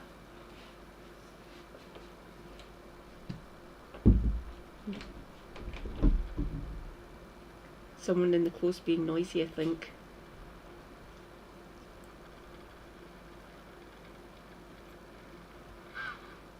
And now increasingly Americans. I mean, God Almighty. But seeing its toll on you. But there is a kind of non-verbal understanding between the two of us. I'm not saying this is the way it carves up at all. I'm one of those people who I'm a director. I make films, and I'm interested in how do we. And that's what I love about what you do. How do we kind of literally, sort of surgically pull apart your so-called logic and your so-called system? At the age of 55, having just been in left-wing politics most of my life and surrounded by it, to have someone who is unafraid when you go out there to just sit in your truth. And it reminds me of something that I really wanted to share with you. Years ago, I did a show where we used to, with Nigel Slater, where we would interview actors, famous people, for want of a better expression. John Hurt came on, the actor. And there was a moment between takes, and he was like, he talks to you in a way that you felt, God, this guy knows me. This one. I said, Mark. God, he said, why is it are you allowed to swear? Absolutely. Why is it everybody thinks us actors are fucking involved in lies? We're involved in truth. Absolutely. We're only involved. And I've been talking to our eldest daughter as she's training to be an actor, and I'm like, look to Zach Polanski. It's the same concept. He stays in the truth. He stays in the truth. And it's this idea that, that John Hurt was going on about, why does everyone think that because we can act and because we can learn lines, and that's what we've lost. That's what we've lacked. That's what we haven't had in politics. And that's why someone said to me the other day, he never gets tripped up, Zach. I said, no. He's got a PhD in medieval literature. My God, we'd get on like ice on fire. He loves C.S. Lewis, Tolkien, Rosemary Sutcliffe. I like this man.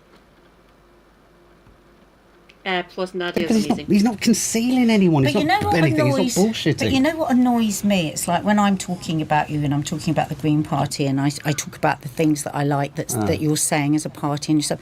People always do this thing where they go, yeah, but that's fine, aren't they? Because they're like, they're not actually in there. And it's so disheartening because... And you actually said, didn't you, on the way he said, God, I wonder what it's like for Zach to have all this hope on him. It must be a bloody nightmare at 3 o'clock in the morning. He must go, these people. Do you feel the pressure Do you feel of that? It's really interesting you say that, because over Christmas was when I felt it for the first time. Right. I think I was elected and it's been so busy. Yes. And I'm aware that this conversation centres a lot around me, which is lovely. It's my podcast, but I'm going to shift it more to the issues, as Tony Benn would say, rather than the personalities. And I think I've been so busy focusing on the issues that I hadn't really had that moment to land. Now, obviously, it's been very surreal. You'll be a lot more aware of this than I was, but people stopping you everywhere all the time, no matter what you're doing, thanking you or saying I feel hope, and it's gorgeous. Huge. So it's not like I wasn't feeling it. Huge. But it almost feels, ridiculous is too strong a word, but a bit of out of body, like someone does it. Yes. And I'm always very grateful, but I've not really felt it. Right. And I think at Christmas I just sat down with my boyfriend and we just thought about the year, and we just had a real moment. And also, I'm sure you two have this, but when you talk about your partner in public, you're a bit like, oh, I don't know how, have their permission to tell this part of the story, so I'm going to... I'm a loose woman, are you joking? Is there anything I don't know? Oh my God. So true. But he had a teary moment over Christmas where he just said it was so lovely on Christmas Day and Boxing Day that everything felt normal for the first time in a long time. He said it was a bit like it all went away. And then he collected himself straight away and said... He felt like he was being selfish because actually we were both in this moment that was for the people we care about, the people we know who we care about, but the people we don't know that we care about, the country and the world if we're going to be big about it. And he talked about it being maybe, or these are my words, like almost a sacrifice to go, you lose some of your private life because you go, actually there's an important thing to be done here. And then within moments collected himself, and he absolutely loves meeting people. He often comes around the country with me, and that's just an absolute joy for me because I'm biased, but he's the coolest. I know you love him so much. I love how much you love him. And what I love about the quote you said is when I was first elected, lots of journalists kept making the point about being a public speaker or learning lines. Yeah. And I genuinely think sometimes those are two things that hold me back. Right. Because actually there's the odd moment where I find myself, if I'm answering a question I've answered 50 times, I'm like, actor brain is good, but that was almost performer brain rather than actor brain. Yes. I'm always trying to turn down performer brain and go, actually, exactly what you said. It was so well put.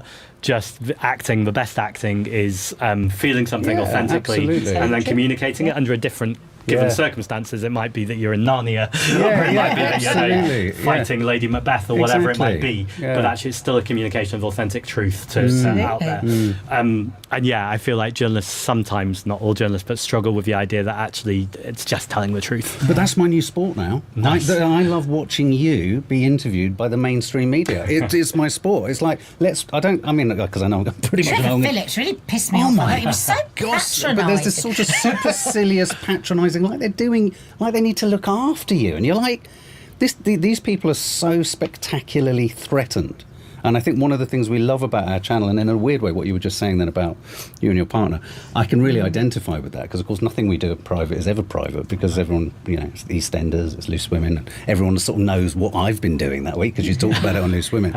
And of course we have a huge following, and we have a hugely engaged following, which is what we love about talking to you now. Is when we announced that we were on our channel voting Green, it was a really seismic moment for us, because and it felt maybe it felt bigger to me than it was to you, because having been a Labour supporter all my life, I thought, and had that weird bump with Jeremy Corbyn and then Keir Starmer, what the hell has happened to him? Anyway, that moment where we said we're voting Green for our community and the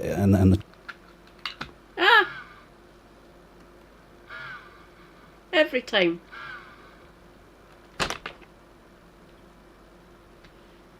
Every time, without fail, when I unplug after my wireless mouse is charged, that happens. Carry on.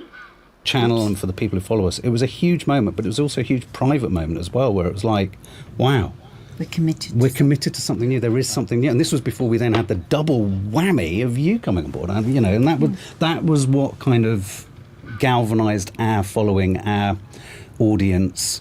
And I know that they're all kind of on that journey with us too, which is nice. Which is a responsibility for you guys too. Yes, exactly, as well. in a much smaller way. You said to me, do I feel it? But you say smaller way, but it's still, I think it's relative to your personal representation, it's who you are, it matters to your identity, and I think these things are all pretty personal. What do you say to people when they say, oh, it's all right for the Greens to say whatever they want because they're not in power? I say, without hope, we have nothing. Right. Yes. Right? Because then that in itself is what the powers that be want us all to feel. Like when I think back to when I was a small child and my mum used to say, don't ever vote, they're all the same. And that disengaged me. It was like, no, I want to fight for change. We've got a 23-year-old and an 18-year-old, and at the moment the world looks pretty bleak for young people and for the parents. And I want to make them believe in hope. Because if we haven't got that, what have we got? We might as well give up now. With the state of the world now, if we can't, even if it's just pinholes of light, we need it. For sure. I mean, I think the thing that I feel I get sort of asked or challenged on is, well, they can say all this stuff and it's easy to promise all this stuff. I go back and go, every single leader of every Conservative Party, Labour Party, Farage is doing it now, there's no specificity there. No. And what say to the girl, and what I come back with is the Greens are offering a new way of thinking, a new way of doing business, literally business as well as business in politics. In politics. I think it really appeals to them. Like I don't think there should be any billionaires. I don't understand why there are billionaires. I don't. No. Who needs that much? And as I get older, I want less and less and less. We even talk about setting up a commune. It's like I know that most people apparently go more conservative as they get older. I cannot bear. There is millions of people across the land, across the world, who defy that adage. Hang on. There we go. That's better. There's millions of people across the globe who defy that adage that you get more right wing, you get more conservative the older you get. That is bollocks. Don't get me wrong, I've done a rightward shift. I used to be a Trotskyist, but I'm just a classic Marxist now, so I'm still left wing. I might have shifted a little bit since I was a teenager, but that old adage, you get more right wing as you get older, nah, that's bollocks. There's plenty of boomer comrades who think the same way as I do, so nah, that one is not holding up to scrutiny these days. Don't get me wrong, if you start on the right to begin with, you probably will get more right wing. But if you start as a centrist, it can go either way. Most of the centrists are actually moving to the right. Don't trust a Liberal, they will betray you. Coalition government, anyone? I cannot bear that people are living in poverty in this country. I cannot bear. I love that stat you always give about. What is it? The 50 richest families, or whatever it is. I'm not very good with numbers. I always like that. It always resonates with me. What, really? God, I knew we were out of kilter, but this is insane.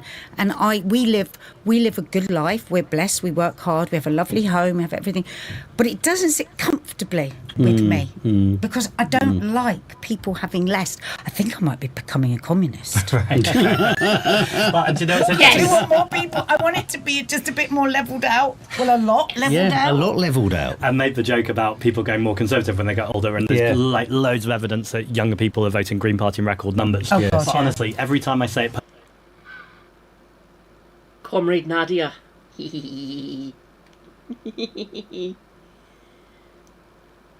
Feel free to become a communist, Nadia. It is good over here on the left. You get to point out how stupid and moronic and evil most of our politicians are. Don't get me wrong, we get ridiculed a lot and rubbished. But when we get proven right, they either double down or they shut up. They're mostly doubling down these days. But we'll still call them out.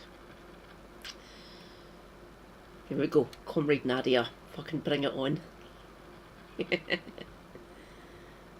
Publicly, the amount of messages I get from people in their 60s, 70s, even 80s and 90s saying, don't forget about us. We joined the Green Party too. And so I think it's a little bit of a myth, this idea of people getting more conservative. I think particularly in this generation, people have watched for the last 15, but longer than that, back to Thatcher and gone, well, none of this has worked, so we need to do something differently. No, I mean, mine, for example, it's weird, isn't it? I grew up, although my mum was very left-wing, my grandparents were extraordinarily right-wing. I mean, Thatcherite, all the rest of it. And but I do remember my nan, towards the end of her days, going back to this idea that it can reach older and it can skew older. Despite her very right-wing, the things she would say, I mean, we would just reach for fire exits. You just couldn't bear it. She was just classic Tory. But I remember when the Brexit vote happened, and she said, "Oh, love, I'm not voting." And I was like, "Why are you not voting?" She said, "Well, why should I decide?" She was Staffordshire. "Why should I decide what young people is going to happen to young people?" And I was like, "Oh my God, Shangri-La!" That was her one big selfless act. So it's encouraging to hear that there are more sort of older people who are drawn to it too. Yeah, I love it. Are there ever things that you disagree about politically, and how do you kind of negotiate? That's a good question. I didn't know I was going to be doing couples therapy. No, thank you. No, that is a great question. I don't think so, and I think we've got a very fiery at the moment. It's all been like we're getting divorced because I said I had a row on that. We have a very fiery relationship. We will have have big rows, like I storm off and I smash the door and things like that. But why our marriage lasts is because fundamentally we think and feel the same. We have the same sense of fairness. We cannot bear injustice. We are not driven by things. We don't care. Like, is it a black car or is it a white car? You know, things don't bother us. We don't care about design. We care passionately, and we're both fascinated by the human condition. As a director, as an actress, you would know that. Yeah. So people fascinate us. That's my hobby, is people. I find people just incredible. So we don't really. We are completely aligned, actually, when you come. It's a good question. It's a really good question. And I'm sitting here kind of literally racking my brain about things that we disagree about. No, not politically. I don't think we do politically at all. And I think in terms of values, in terms of kindness. I mean, the terrible thing is that you use terms like kindness and empathy. I mean, I was doing coffee moaning this morning, and I was talking about the zero empathy in the American leadership and all this kind of stuff. And there is an appetite for warmth and humanity and empathy, you know, and I think we are forever connected in that. And that's been our connection over the very, very strong relationship with activism our or followers, whatever. and we talk directly to them. And that's what, we're not the numbers. We're not like, oh God, we need to have this millions or whatever subscribers or whatever. It's about, we have real connections with the people that follow us. And we have, like, how many times have people said to us over the last 2 years, we wouldn't have been engaged at all in what's happening in the genocide. And that is just, it's just amazing, you know, like, what is a social media influencer? You know, that really is like, that's been a beautiful thing, hasn't it? That not, we don't want people to agree with us, but to just question stuff a bit. It's cool, right? It strikes me as really empowering too, because people often assume if people are very involved with politics or getting more involved, that they must be depressed or hopeless all the time.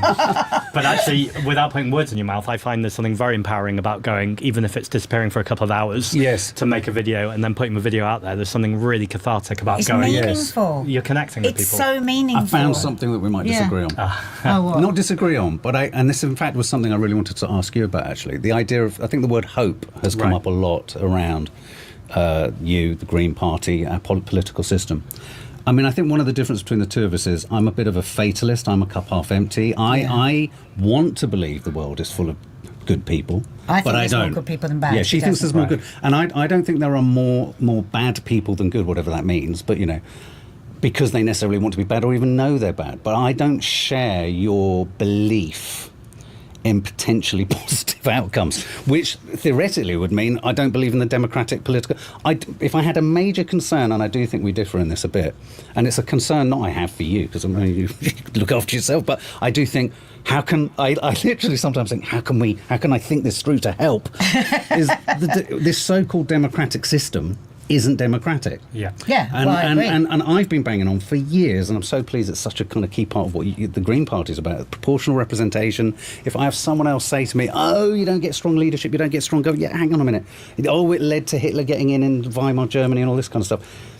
I just you know, I mean, I just worry about how you can actually make what you want to do happen in this system. Because it's a fraudulent system. You want to change the system, though, right? Yeah, well, I think there's maybe three things I want to respond to from the last few minutes.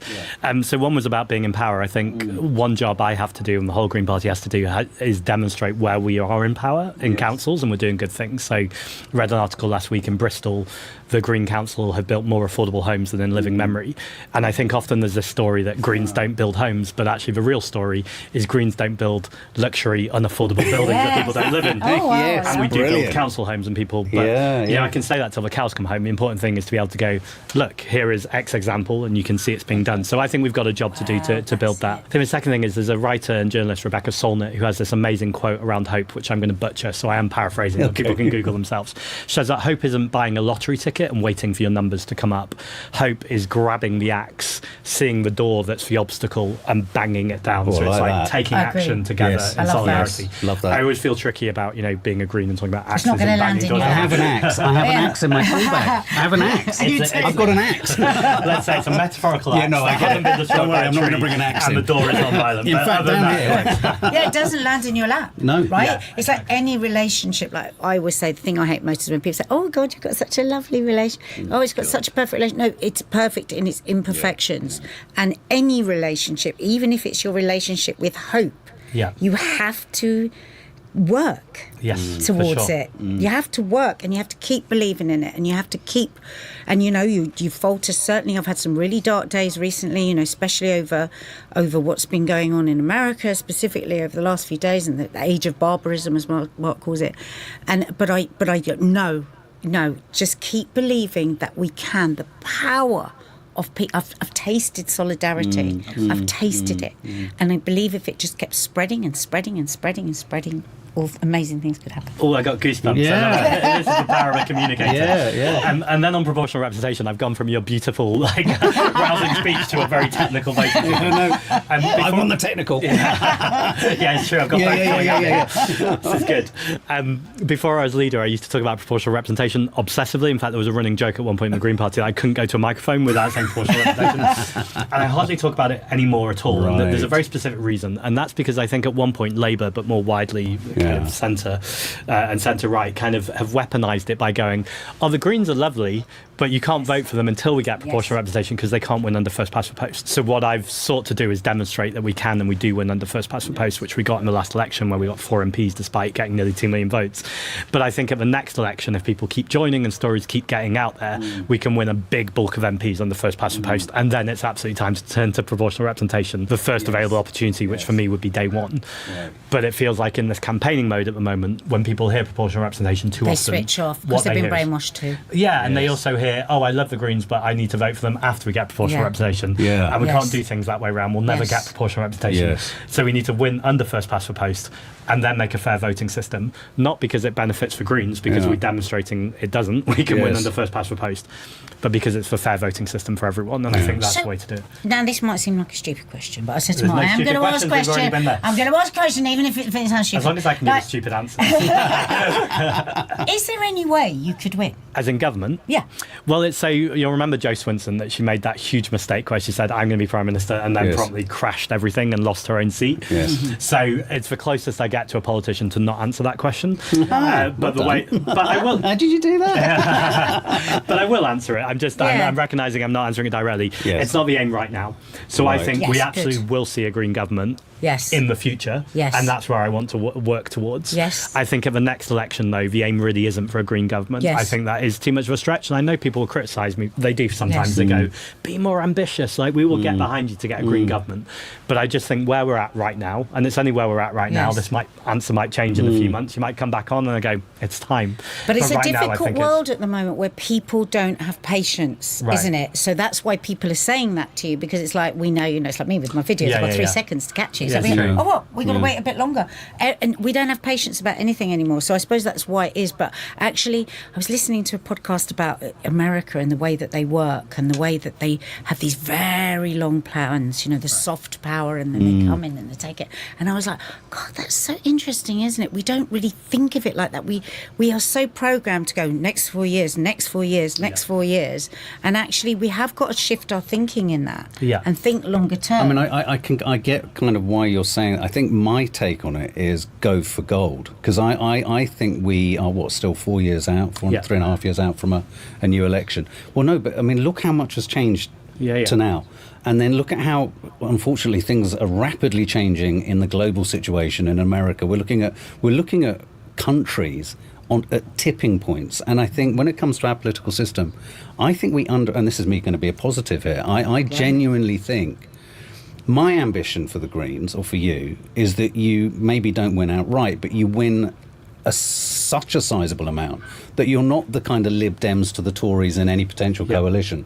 You're actually either an equal or potentially slightly larger member of that coalition government, and then you really can start to change the system. Which over 30% of people in YouGov said this week they would support that exact arrangement. Yeah, exactly. Greens as Prime Minister with a Labour coalition, which I thought was interesting that 30% of people said that's actually what the desired outcome. What do you think's happened to Keir Starmer? What has Keir Starmer? Just like chatty, not like what's happened to him?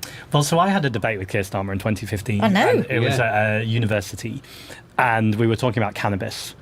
And he was so deeply authoritarian in his response to it that the audience started to boo. And he started to get more and more kind of flustered about it. And I saw the Keir Starmer that we've got today. Now, the flustered, that's the perfect word, he's flustered. Well, he's flustered, but he's dead in his eyes. I do apologise to be so quiet. The man is dead. It's accurate. The man is dead. I find him the most sinister example of a politician we've ever had in this country. And it's because of his ordinariness, it's because of his ineffectiveness, and it's because he's got an absolutely no need or compulsion to try and even step towards understanding anything anyone is saying to him. I think that's made so much worse because he was a humanitarian, lawyer. That for me, it's made it so much worse. So much worse. Because it's like I can't forgive you at all because you know the score. I was being too diplomatic. You both wound me up now to being more annoyed. No, it's good. We should be incredibly annoyed, and I saw someone else put it last week around Venezuela. The fact that he was a human rights lawyer, but not just a human rights lawyer, a globally acclaimed one that was really respected, showed that at no moment did he ever believe in what he was doing. Precisely. Precisely. And so when he classed what happened as a genocide in Serbia, that's right. What was going on for you there? Who did you need to do that for?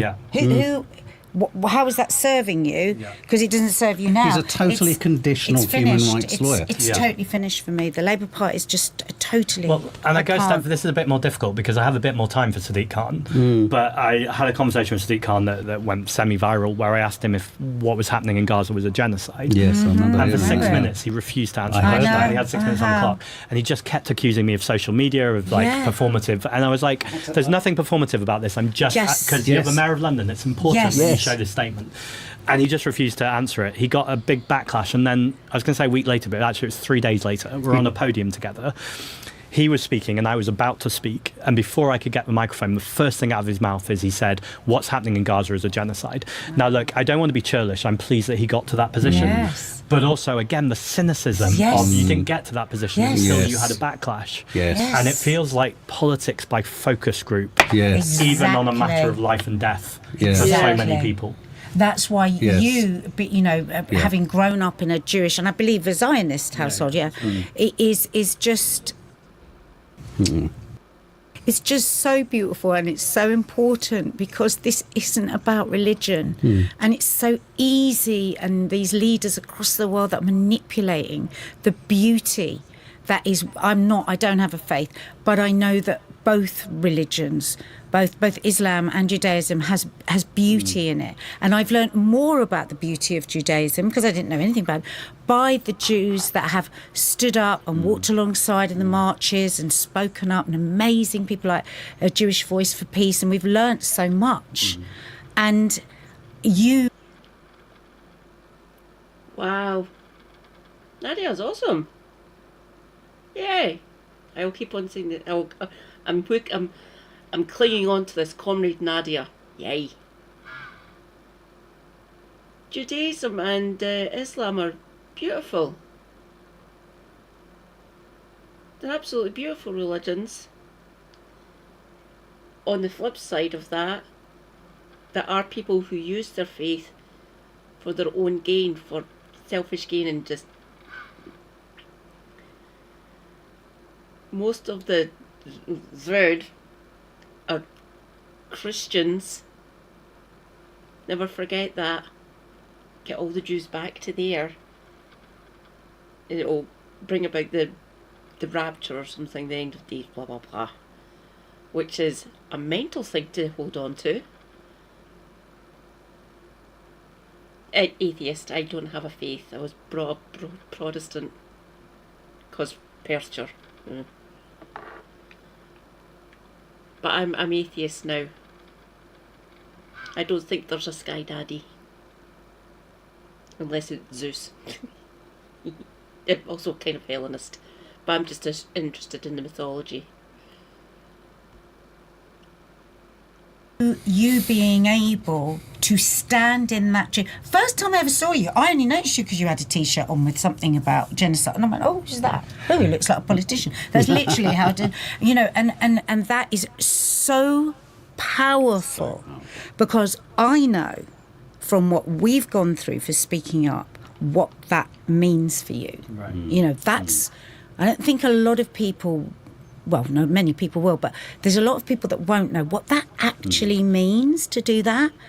And so that I will forever be loyal to that truth, because you stood in your humanity and you went, this is wrong. And anyone that can't say that now, anyone that can't say that what is happening there is wrong. In our thousands, in our millions, we are all Palestinians.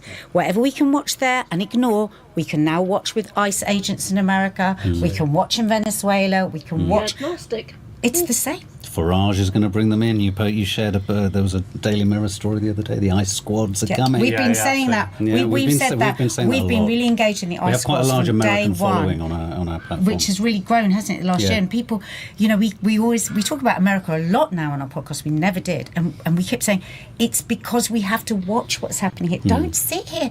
Freedom was lost for them very quickly. Absolutely. You know, you get freedom by watching it like a hawk and protecting it. Well, it's interesting because I spoke to Laura Koonsberg this morning. She was interviewing me for a piece that she's writing about the ICE squads, and one of the things I said was it's more about the link between Keir Starmer and Donald Trump. As in, has he pointed himself in a corner? I'm like, absolutely. Yes. But also, it's noticeable that Nigel Farage has been very quiet in the last 24 hours, which is quite uncharacteristic for Choice him. of his word on it. Right. What was the choice? Unorthodox. Yeah. I said to Mark, "That's an interesting word, isn't it? Because it's kind of like, unorthodox. Oh, a bit dangerous, but a bit like, you know, it was because you said, well, at least Farage has said unorthodox. I said, yeah, but that's no. My point was that at least he said. I mean, the point, and this is an interesting thing about reform and green. I mean, I've said somewhere on one of our podcasts. I remember one morning thinking, the wellspring of support, in a sense, comes from a similar place. People feel disenfranchised. People feel unheard. The political system isn't articulating most people in this country's daily frustrations, feelings, fears, whatever. Certain sections of society are being played in a certain direction to hate. Others feel hope. And I think we were the first kind of podcasty kind of daily political thing to sort of talk about the fact that wellspring is the same. It comes from the same place. It's the same sense of disenfranchisement. And my belief now, actually, I'm becoming more and more hopeful as we come out of this, as we do this discussion, is that the speed of change, the speed of a reversal on politics, the speed of the reversal on how people feel and think of things, I think really could work in your favour in a way that, I'm not saying you're underestimated, but you've got to be careful in what you sort of think you can achieve. I personally think you're going to achieve far more than any of us would like to think. I loved your Bristol quote. I'm going to be telling everyone about that. I want to see these houses. You know, because we, as we know, you know, hate people on the boat, hate the immigrants, and keep your eyes off us and the way that we are feathering the pockets of these millionaires and these billionaires. Let's keep you poor. Let's keep you uneducated. Let's keep you eating bad food. Let's keep you doing all of that, and let's keep you angry with this group of people here, because then you won't have solidarity and you won't ask us, what about the houses you were going to, what about that? And so like, it's speaking to, because we say, don't, what happens to the North? What happens? How would they come? Is this just a middle class thing, the Green Party? The job is to make people really understand that your lives be better if we take a bit from the bastards that have been dividing you the whole time. For sure. And I think what speaks to your point, I've never said this out loud actually, so you've got an exclusive out of me on my own podcast. The day I was elected leader of the Green Party, we thought, what are the targets by the end of the year? So we had 3 months to go. And someone said to me, why don't you go for 100,000 members? And we were at about 60,000 members that time. And I thought 40,000 in 3 months is just, I don't want to say that because it's a target. Of course, we ended with 185,000, so smashed it. And the other one was poll ratings. We're polling between 6 and 10%. Can we get to 10% regularly by the end of the year? We're now sometimes at 19, 20%, but always above 15%. So you're right. Even where I kind of internally went, this is where I want to get to, we got to it so much quicker. So I do think there's a fair challenge about not underestimating where we can get to. But it's the same thing of not... But you're also being honest, you see. I like that. I like that. And the other thing I would say, just to distinguish, that there may be the same wellspring for reform and green. The difference is that reform is a fake authenticity. It's an entirely fraudulent, and if we want to use the analogy of actors, badly acted. It's badly acted. They're acting. They're not being. And you're being. And a great actor bees. Farage standing on the stage, weird, isn't he? He's a bit... Oh my God. What's the matter? Lunatic. What's the lunatic? That's right, lunatic. And I said to Mark, what do I do he and Trump? fancy themselves as stand-up comedians. There's something really weird about, obviously they're not diagnosed sociopaths, and clearly only in my own opinion they're sociopaths, but there seems to be this need to be seen as stand-up comedians, and like you always say on Instagram, what's interesting, why are you talking about but what they're trying to do is if I'm so easily dismissed because I'm a lunatic or a weirdo or whatever it is, why am I even coming into your brain? But the wonderful thing is you're living rent-free in their brains, and I love that. You know, the more I see, like, well, I think you're on, what's that, the show on Channel 4, The Last Leg, you know, they think they're funny. That was like a fever dream. That, wasn't it? It was great. It was so entertaining. It's on with Judy Love. I was so annoyed. There you go. I was saying to you, Judy looked after me so well. Oh, I'm forever grateful for Judy. She was a loose woman a couple of days later, and I was like, what's all this? That's about my Zach. I mean, I think one of the other Instagram. things they don't have, Trump and Farage don't have, and it's a weird thing, they don't have They're not cool. They're not cool. They're not cool. And it sounds weird, what is coolness, you know? And again, what was the thing? It was John Hurt. John Hurt keeps coming up. Yeah. He said, I don't be cool. He said, the thing is, I try not to be cool. And he said, that's kind of cool. Yeah. You know, it's like not trying, not overexerting. Cool, yeah, exactly.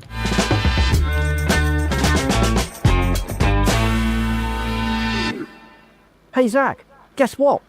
EcoTalk has tripled the number of customers that it's got in just the last 6 months. Now that's got to come down to the fact that when people are paying their mobile phone bills, they like helping nature. Of course, they like the service too. They've got the best network coverage in the UK. It's powered by green energy. And when they engage with our customer service, guess what? Well, that's powered by real people. Yes. Martin, Susan, Nemisha have all contacted Trustpilot and said that making that switch was much easier because they were speaking to those real people. And of course, we're very excited because we've got more land. We're going to be doing more restoration, more rewilding, more replanting. We're going to be making the UK a much better place for wildlife. So why not join us on EcoTalk? Just go to ecotalk.co.uk/boldpolitics and we'll see you there.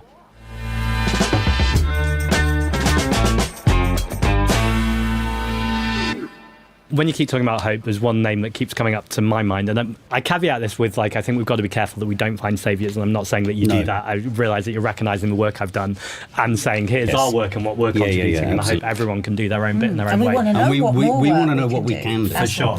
And I think Zoran Mamdani has incited like a global kind of excitement. I listened to his speech 10 times. It's just amazing. It's astonishing. Well, I feel it makes this whole conversation not abstract too. We've now seen someone who's won power by showing absolute solidarity to marginalised communities, focusing relentlessly on the cost of living, so not being distracted by kind of culture war issues, but just saying, no, not going there, and just showing solidarity. And in the coldest water possible. Like never in a million years would you think a Muslim in that climate. It's just insane how that happened, and I think that's such a good point, and it is what we should keep saying. But it's further evidence. It's further evidence that you are going to win.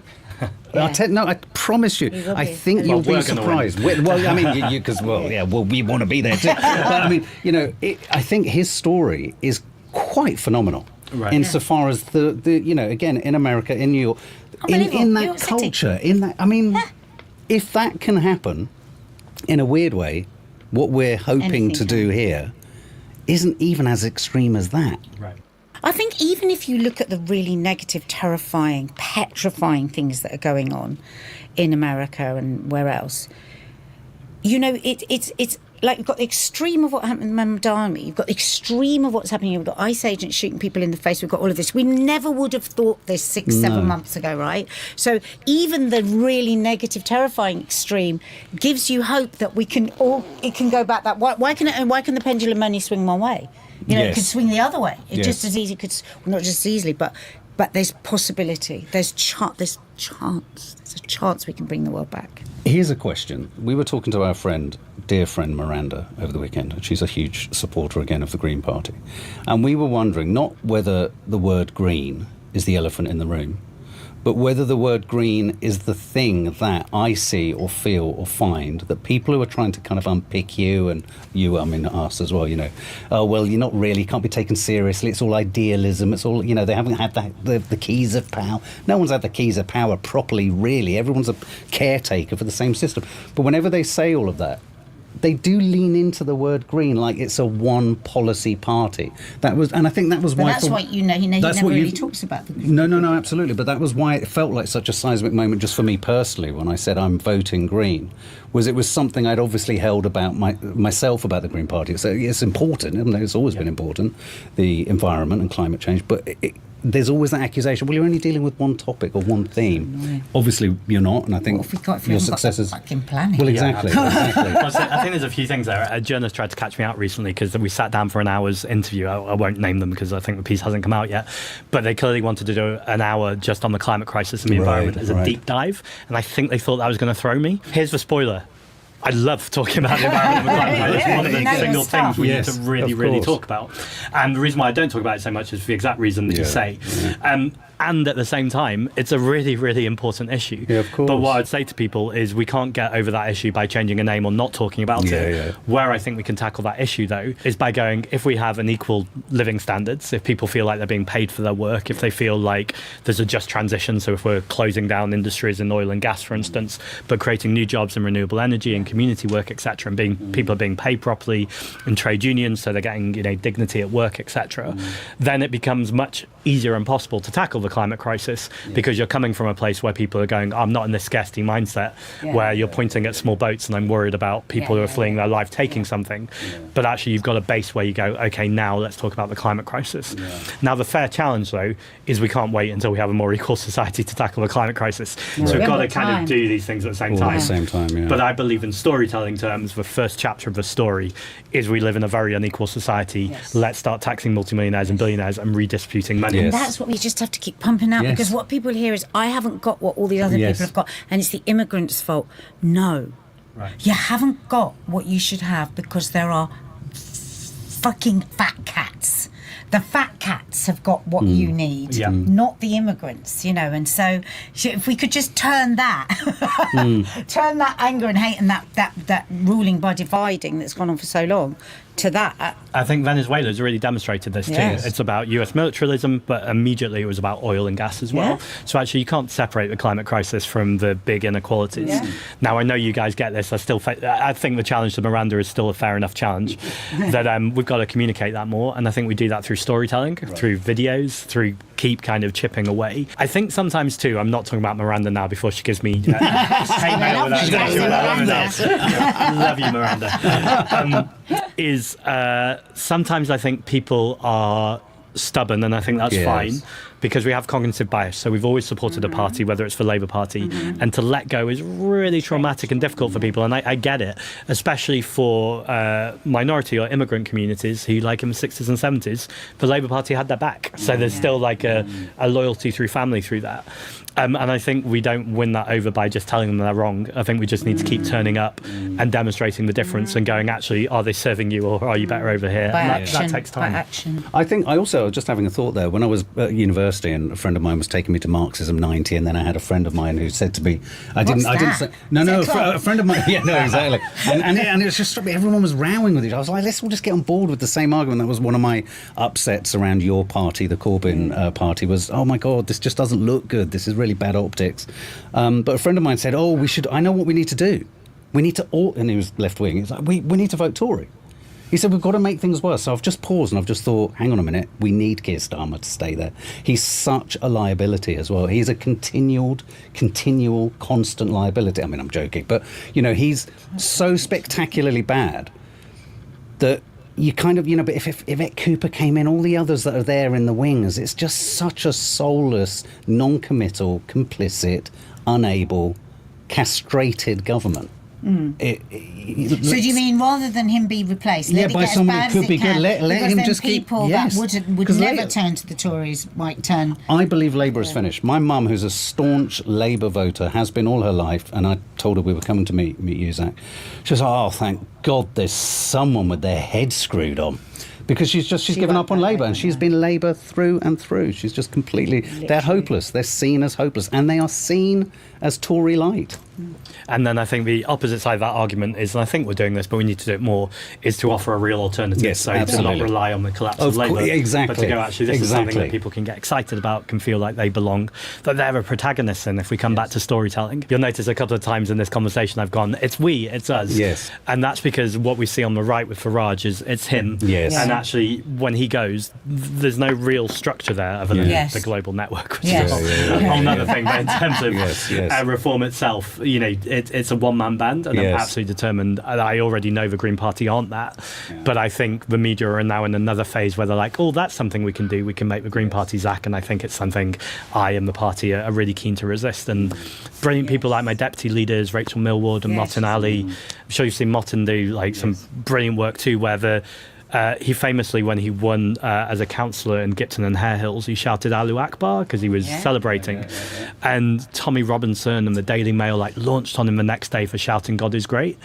But what I think the media don't know how to deal with is when you interview him, you know, he's someone who's a gardener. He really cares about agriculture. He's very softly spoken and gentle soul. He's feisty and fierce in his political values, but actually a very gentle, warm, compassionate being. I met him at the march. Amazing. And they just don't know how to deal with it. And then with Rachel this is a woman who's really stood up for refugees and has said in her local area she doesn't think army barracks is an appropriate place to store refugees. And the media immediately go, well, this is NIMBYism. Well, no, she's saying let's welcome refugees, but let's make sure that we build appropriate housing both for British people and for communities who badly need this housing. We're back to the affordable homes and to people who, if we let them work, could be contributing into our tax system and country. So it all just adds up. It's also obvious. But the media are determined to try and divide us amongst each other and point fingers. And I think it's really easy, red meat. It's really lazy. Do you have a strategy? I mean, do you have a strategy when it comes to the sort of legacy media, the mainstream media? I mean, it's pretty predictable the way in which they go about giving you a certain amount of time,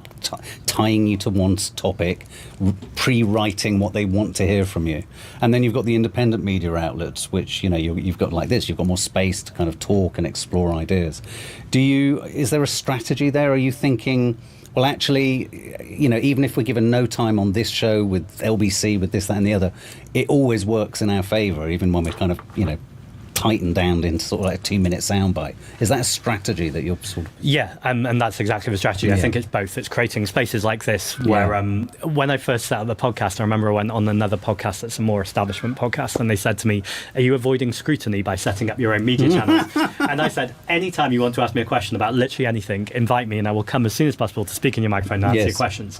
But also at the same time, I don't want to be in a car, is probably a bad analogy, but in a car where I'm being driven all over the road on your agenda. And actually I want spaces where I can platform other people. And so far it's been a lot of people... And learn, I suppose, right? Absolutely. Because you're interested in human beings like we are. That's an interest. It's a great thing, isn't it? To be able to really talk to people. I'm sure as a politician, this is so valuable to you to gather data. If we just look at it, just like that's what I love about it, and I can see that it how matters people are to feeling. You. I can see, and you can see that you're interested. It's that wonderful. It's not that dead Paddington Bear crossed with Child's Play. Venezuela. Change. We must change. It's just it's like a sinister horror film. And I think there's a new part to the strategy too, which is it's amazing having you guys in, and we've had experts in all sorts of fields.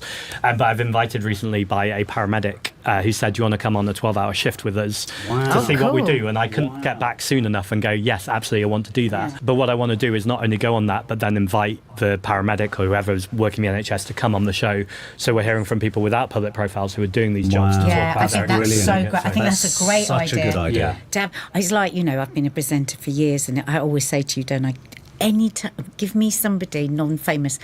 Because I did a lot of that kind of presenting with like normal human beings, not famous people, not celebrity people. So much more interesting and you haven't got like you haven't got a PR thing going on, and I think of politicians, that's what's that relatability that people are looking for, that only comes by really talking to people, not only when there's a camera on, it's like not popping on a hard for 2 minutes for 2 minutes for sure. To have somebody sit down and talk to you for half an hour that's amazing. What's interesting though as well is we've tried to do this twice or 3 times. So there's a guy I met in Clacton on one of my first days of being elected, where he was, he said he wasn't anti-migrants, but he didn't want more people coming over here because look at the state of my high street. Right. And like, it was a discussion where I was like, this would be a really interesting discussion to have with you. Do you want to come on a podcast? So we booked him in. He had to cancel because he had to take another work shift, which is totally understandable. So booked him a second time, had to cancel because he had to take a work shift. So it's this inequality that we have in society anyway, makes it actually quite hard to platform people because of the privilege to being able to go, okay, I've got the time to come and do this. Totally. So I mean, one of the solutions we know is to pay people. So we're going to look at, but we also want to be careful about being seen to pay someone to come and tell me what I want to hear. Of course. So you can always go to him and have lunch in the canteen. Which I think is probably the answer, is to get the podcast on the move, which I think we're going to do. That was my favourite way of interviewing people, wasn't it? That's what I was. I think that was my real skill as a presenter. It was your passion. Because I just make friends straight away with and then just get that real. You're not shy. Yeah, I don't like that 5-minute interview, 5-minute interview. I remember the first time I got really protective of you was we were doing the series we met on, which was a date, bizarrely. We both took this job at BBC Bristol. But one Perfect of the Partner, it was called. Yeah, Perfect Partner. And the executive producer, we shoot these programmes, dating, go into the edit. And you were always such a people person. The first time I knew I kind of really liked you, I got really protective of you because actually the exec came in and said, she doesn't stop talking, does she? I said, yeah, but she's getting to the heart. To get them really and you got a much better show with the contributor because they trusted you. And you trusted them and you were interested. And it was just like, but And it's more, it's not superficial. No. It's literally you've created It's a connection. And people are more comfortable in their own arena. Exactly. That's the thing. I'll come with you one day. That would be amazing. Do it. Let's do it. There's a show idea in there. There is. Absolutely. I mean, maybe to places that voted Brexit or voted for reform to get chat to people. Yeah. Think about this kind of thing. Yeah. Can I tell you something really hilarious? Yeah. So I told you both that it's my producer's wedding anniversary. So he's gone off and said, I'll let you finish the episode. And I think I've got to the point where normally someone tells me when you're like 5 minutes left. I don't know how long we've been talking for. I was beginning to think I should shut up because I'm sure you need to get home. Got no idea. Haven't you got a watch? No. Somebody buy this man a watch. He's going to be a leader of the country one day. He's having the time of his life. I really have no idea how long his podcast episode is, but I can see it's dark outside. So before I close, so I'm not closing really rapidly, despite the fact it might be a 10-hour podcast. Is there anything kind of you want to end on in terms of... I guess the question is to say what's giving you hope, or what do you want to see from this year? I want to carry on with what we're doing, which is just opening conversations with people in the way that we have been, as we're discovering. We want that discovery with our followers and with everything is amazing. And I just want more people to believe that we can shift, that we are not left with no choices. That's my hope. I feel it's really weird this week. I feel like something in the last 48 hours has shifted, and that's partly to do with, I know we're sort of in an evergreen scenario here, but in the last 48 hours things seem to have, as they always seem to have, taken an even more sort of dramatic lurch towards the worst instincts of certain leaders and types of people. Feels like this could probably be evergreen anyway. But I don't know. I feel like I've got to a place now where for our listeners, our community, for the people that we're talking to, for ourselves and our family and our friends, I just want us to do this thing a little bit more of taking the radio, for want of a better analogy, and taking it apart and showing to more people how they're being manipulated, how they're being made to think, how the media is so, trying to kind of manufacture consent, how the governments and leaders, established leaders, conventional leaders of the mainstream parties have been manipulating us.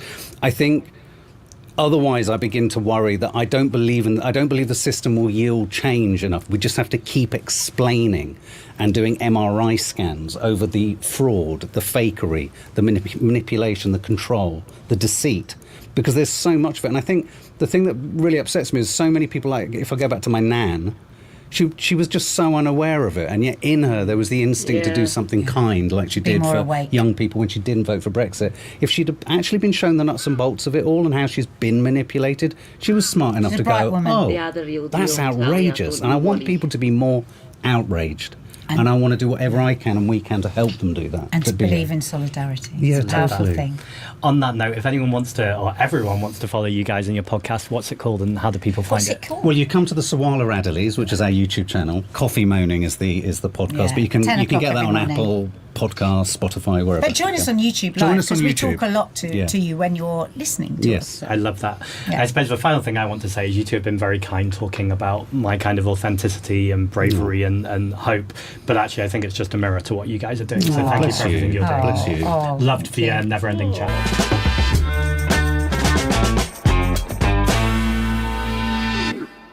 Zach, final words from me. If you're paying a phone bill anyway, like nearly all of us are, of course, why not pay a phone bill that funds rewilding, reintroducing and replanting, the 3 R's? You can even watch it happening on your phone. That's bloom scrolling, not doom scrolling. To find out more and to join the thousands of people helping British wildlife, go to ecotalk.co.uk/boldpolitics. Join the bloom scrollers and the blooming nature revolution.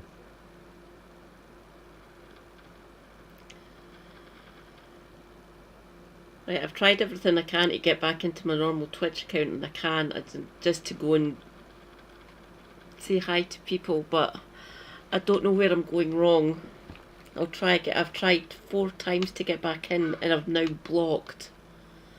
So I'll have to leave it to reset. I don't know how long that takes. So you might see me again on YouTube, just on people's channels. So, but I will still be here on YouTube. So, damn, I'm going to miss all my American friends. Fuck. But I should still be able to get my UK ones. My Left Eye, No Justice MTG, Kevin Logan. So you'll see me there. So I still haven't. I'll try it. I'll go into that.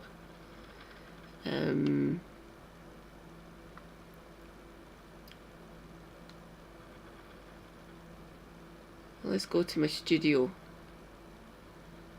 Studio.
And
oh well.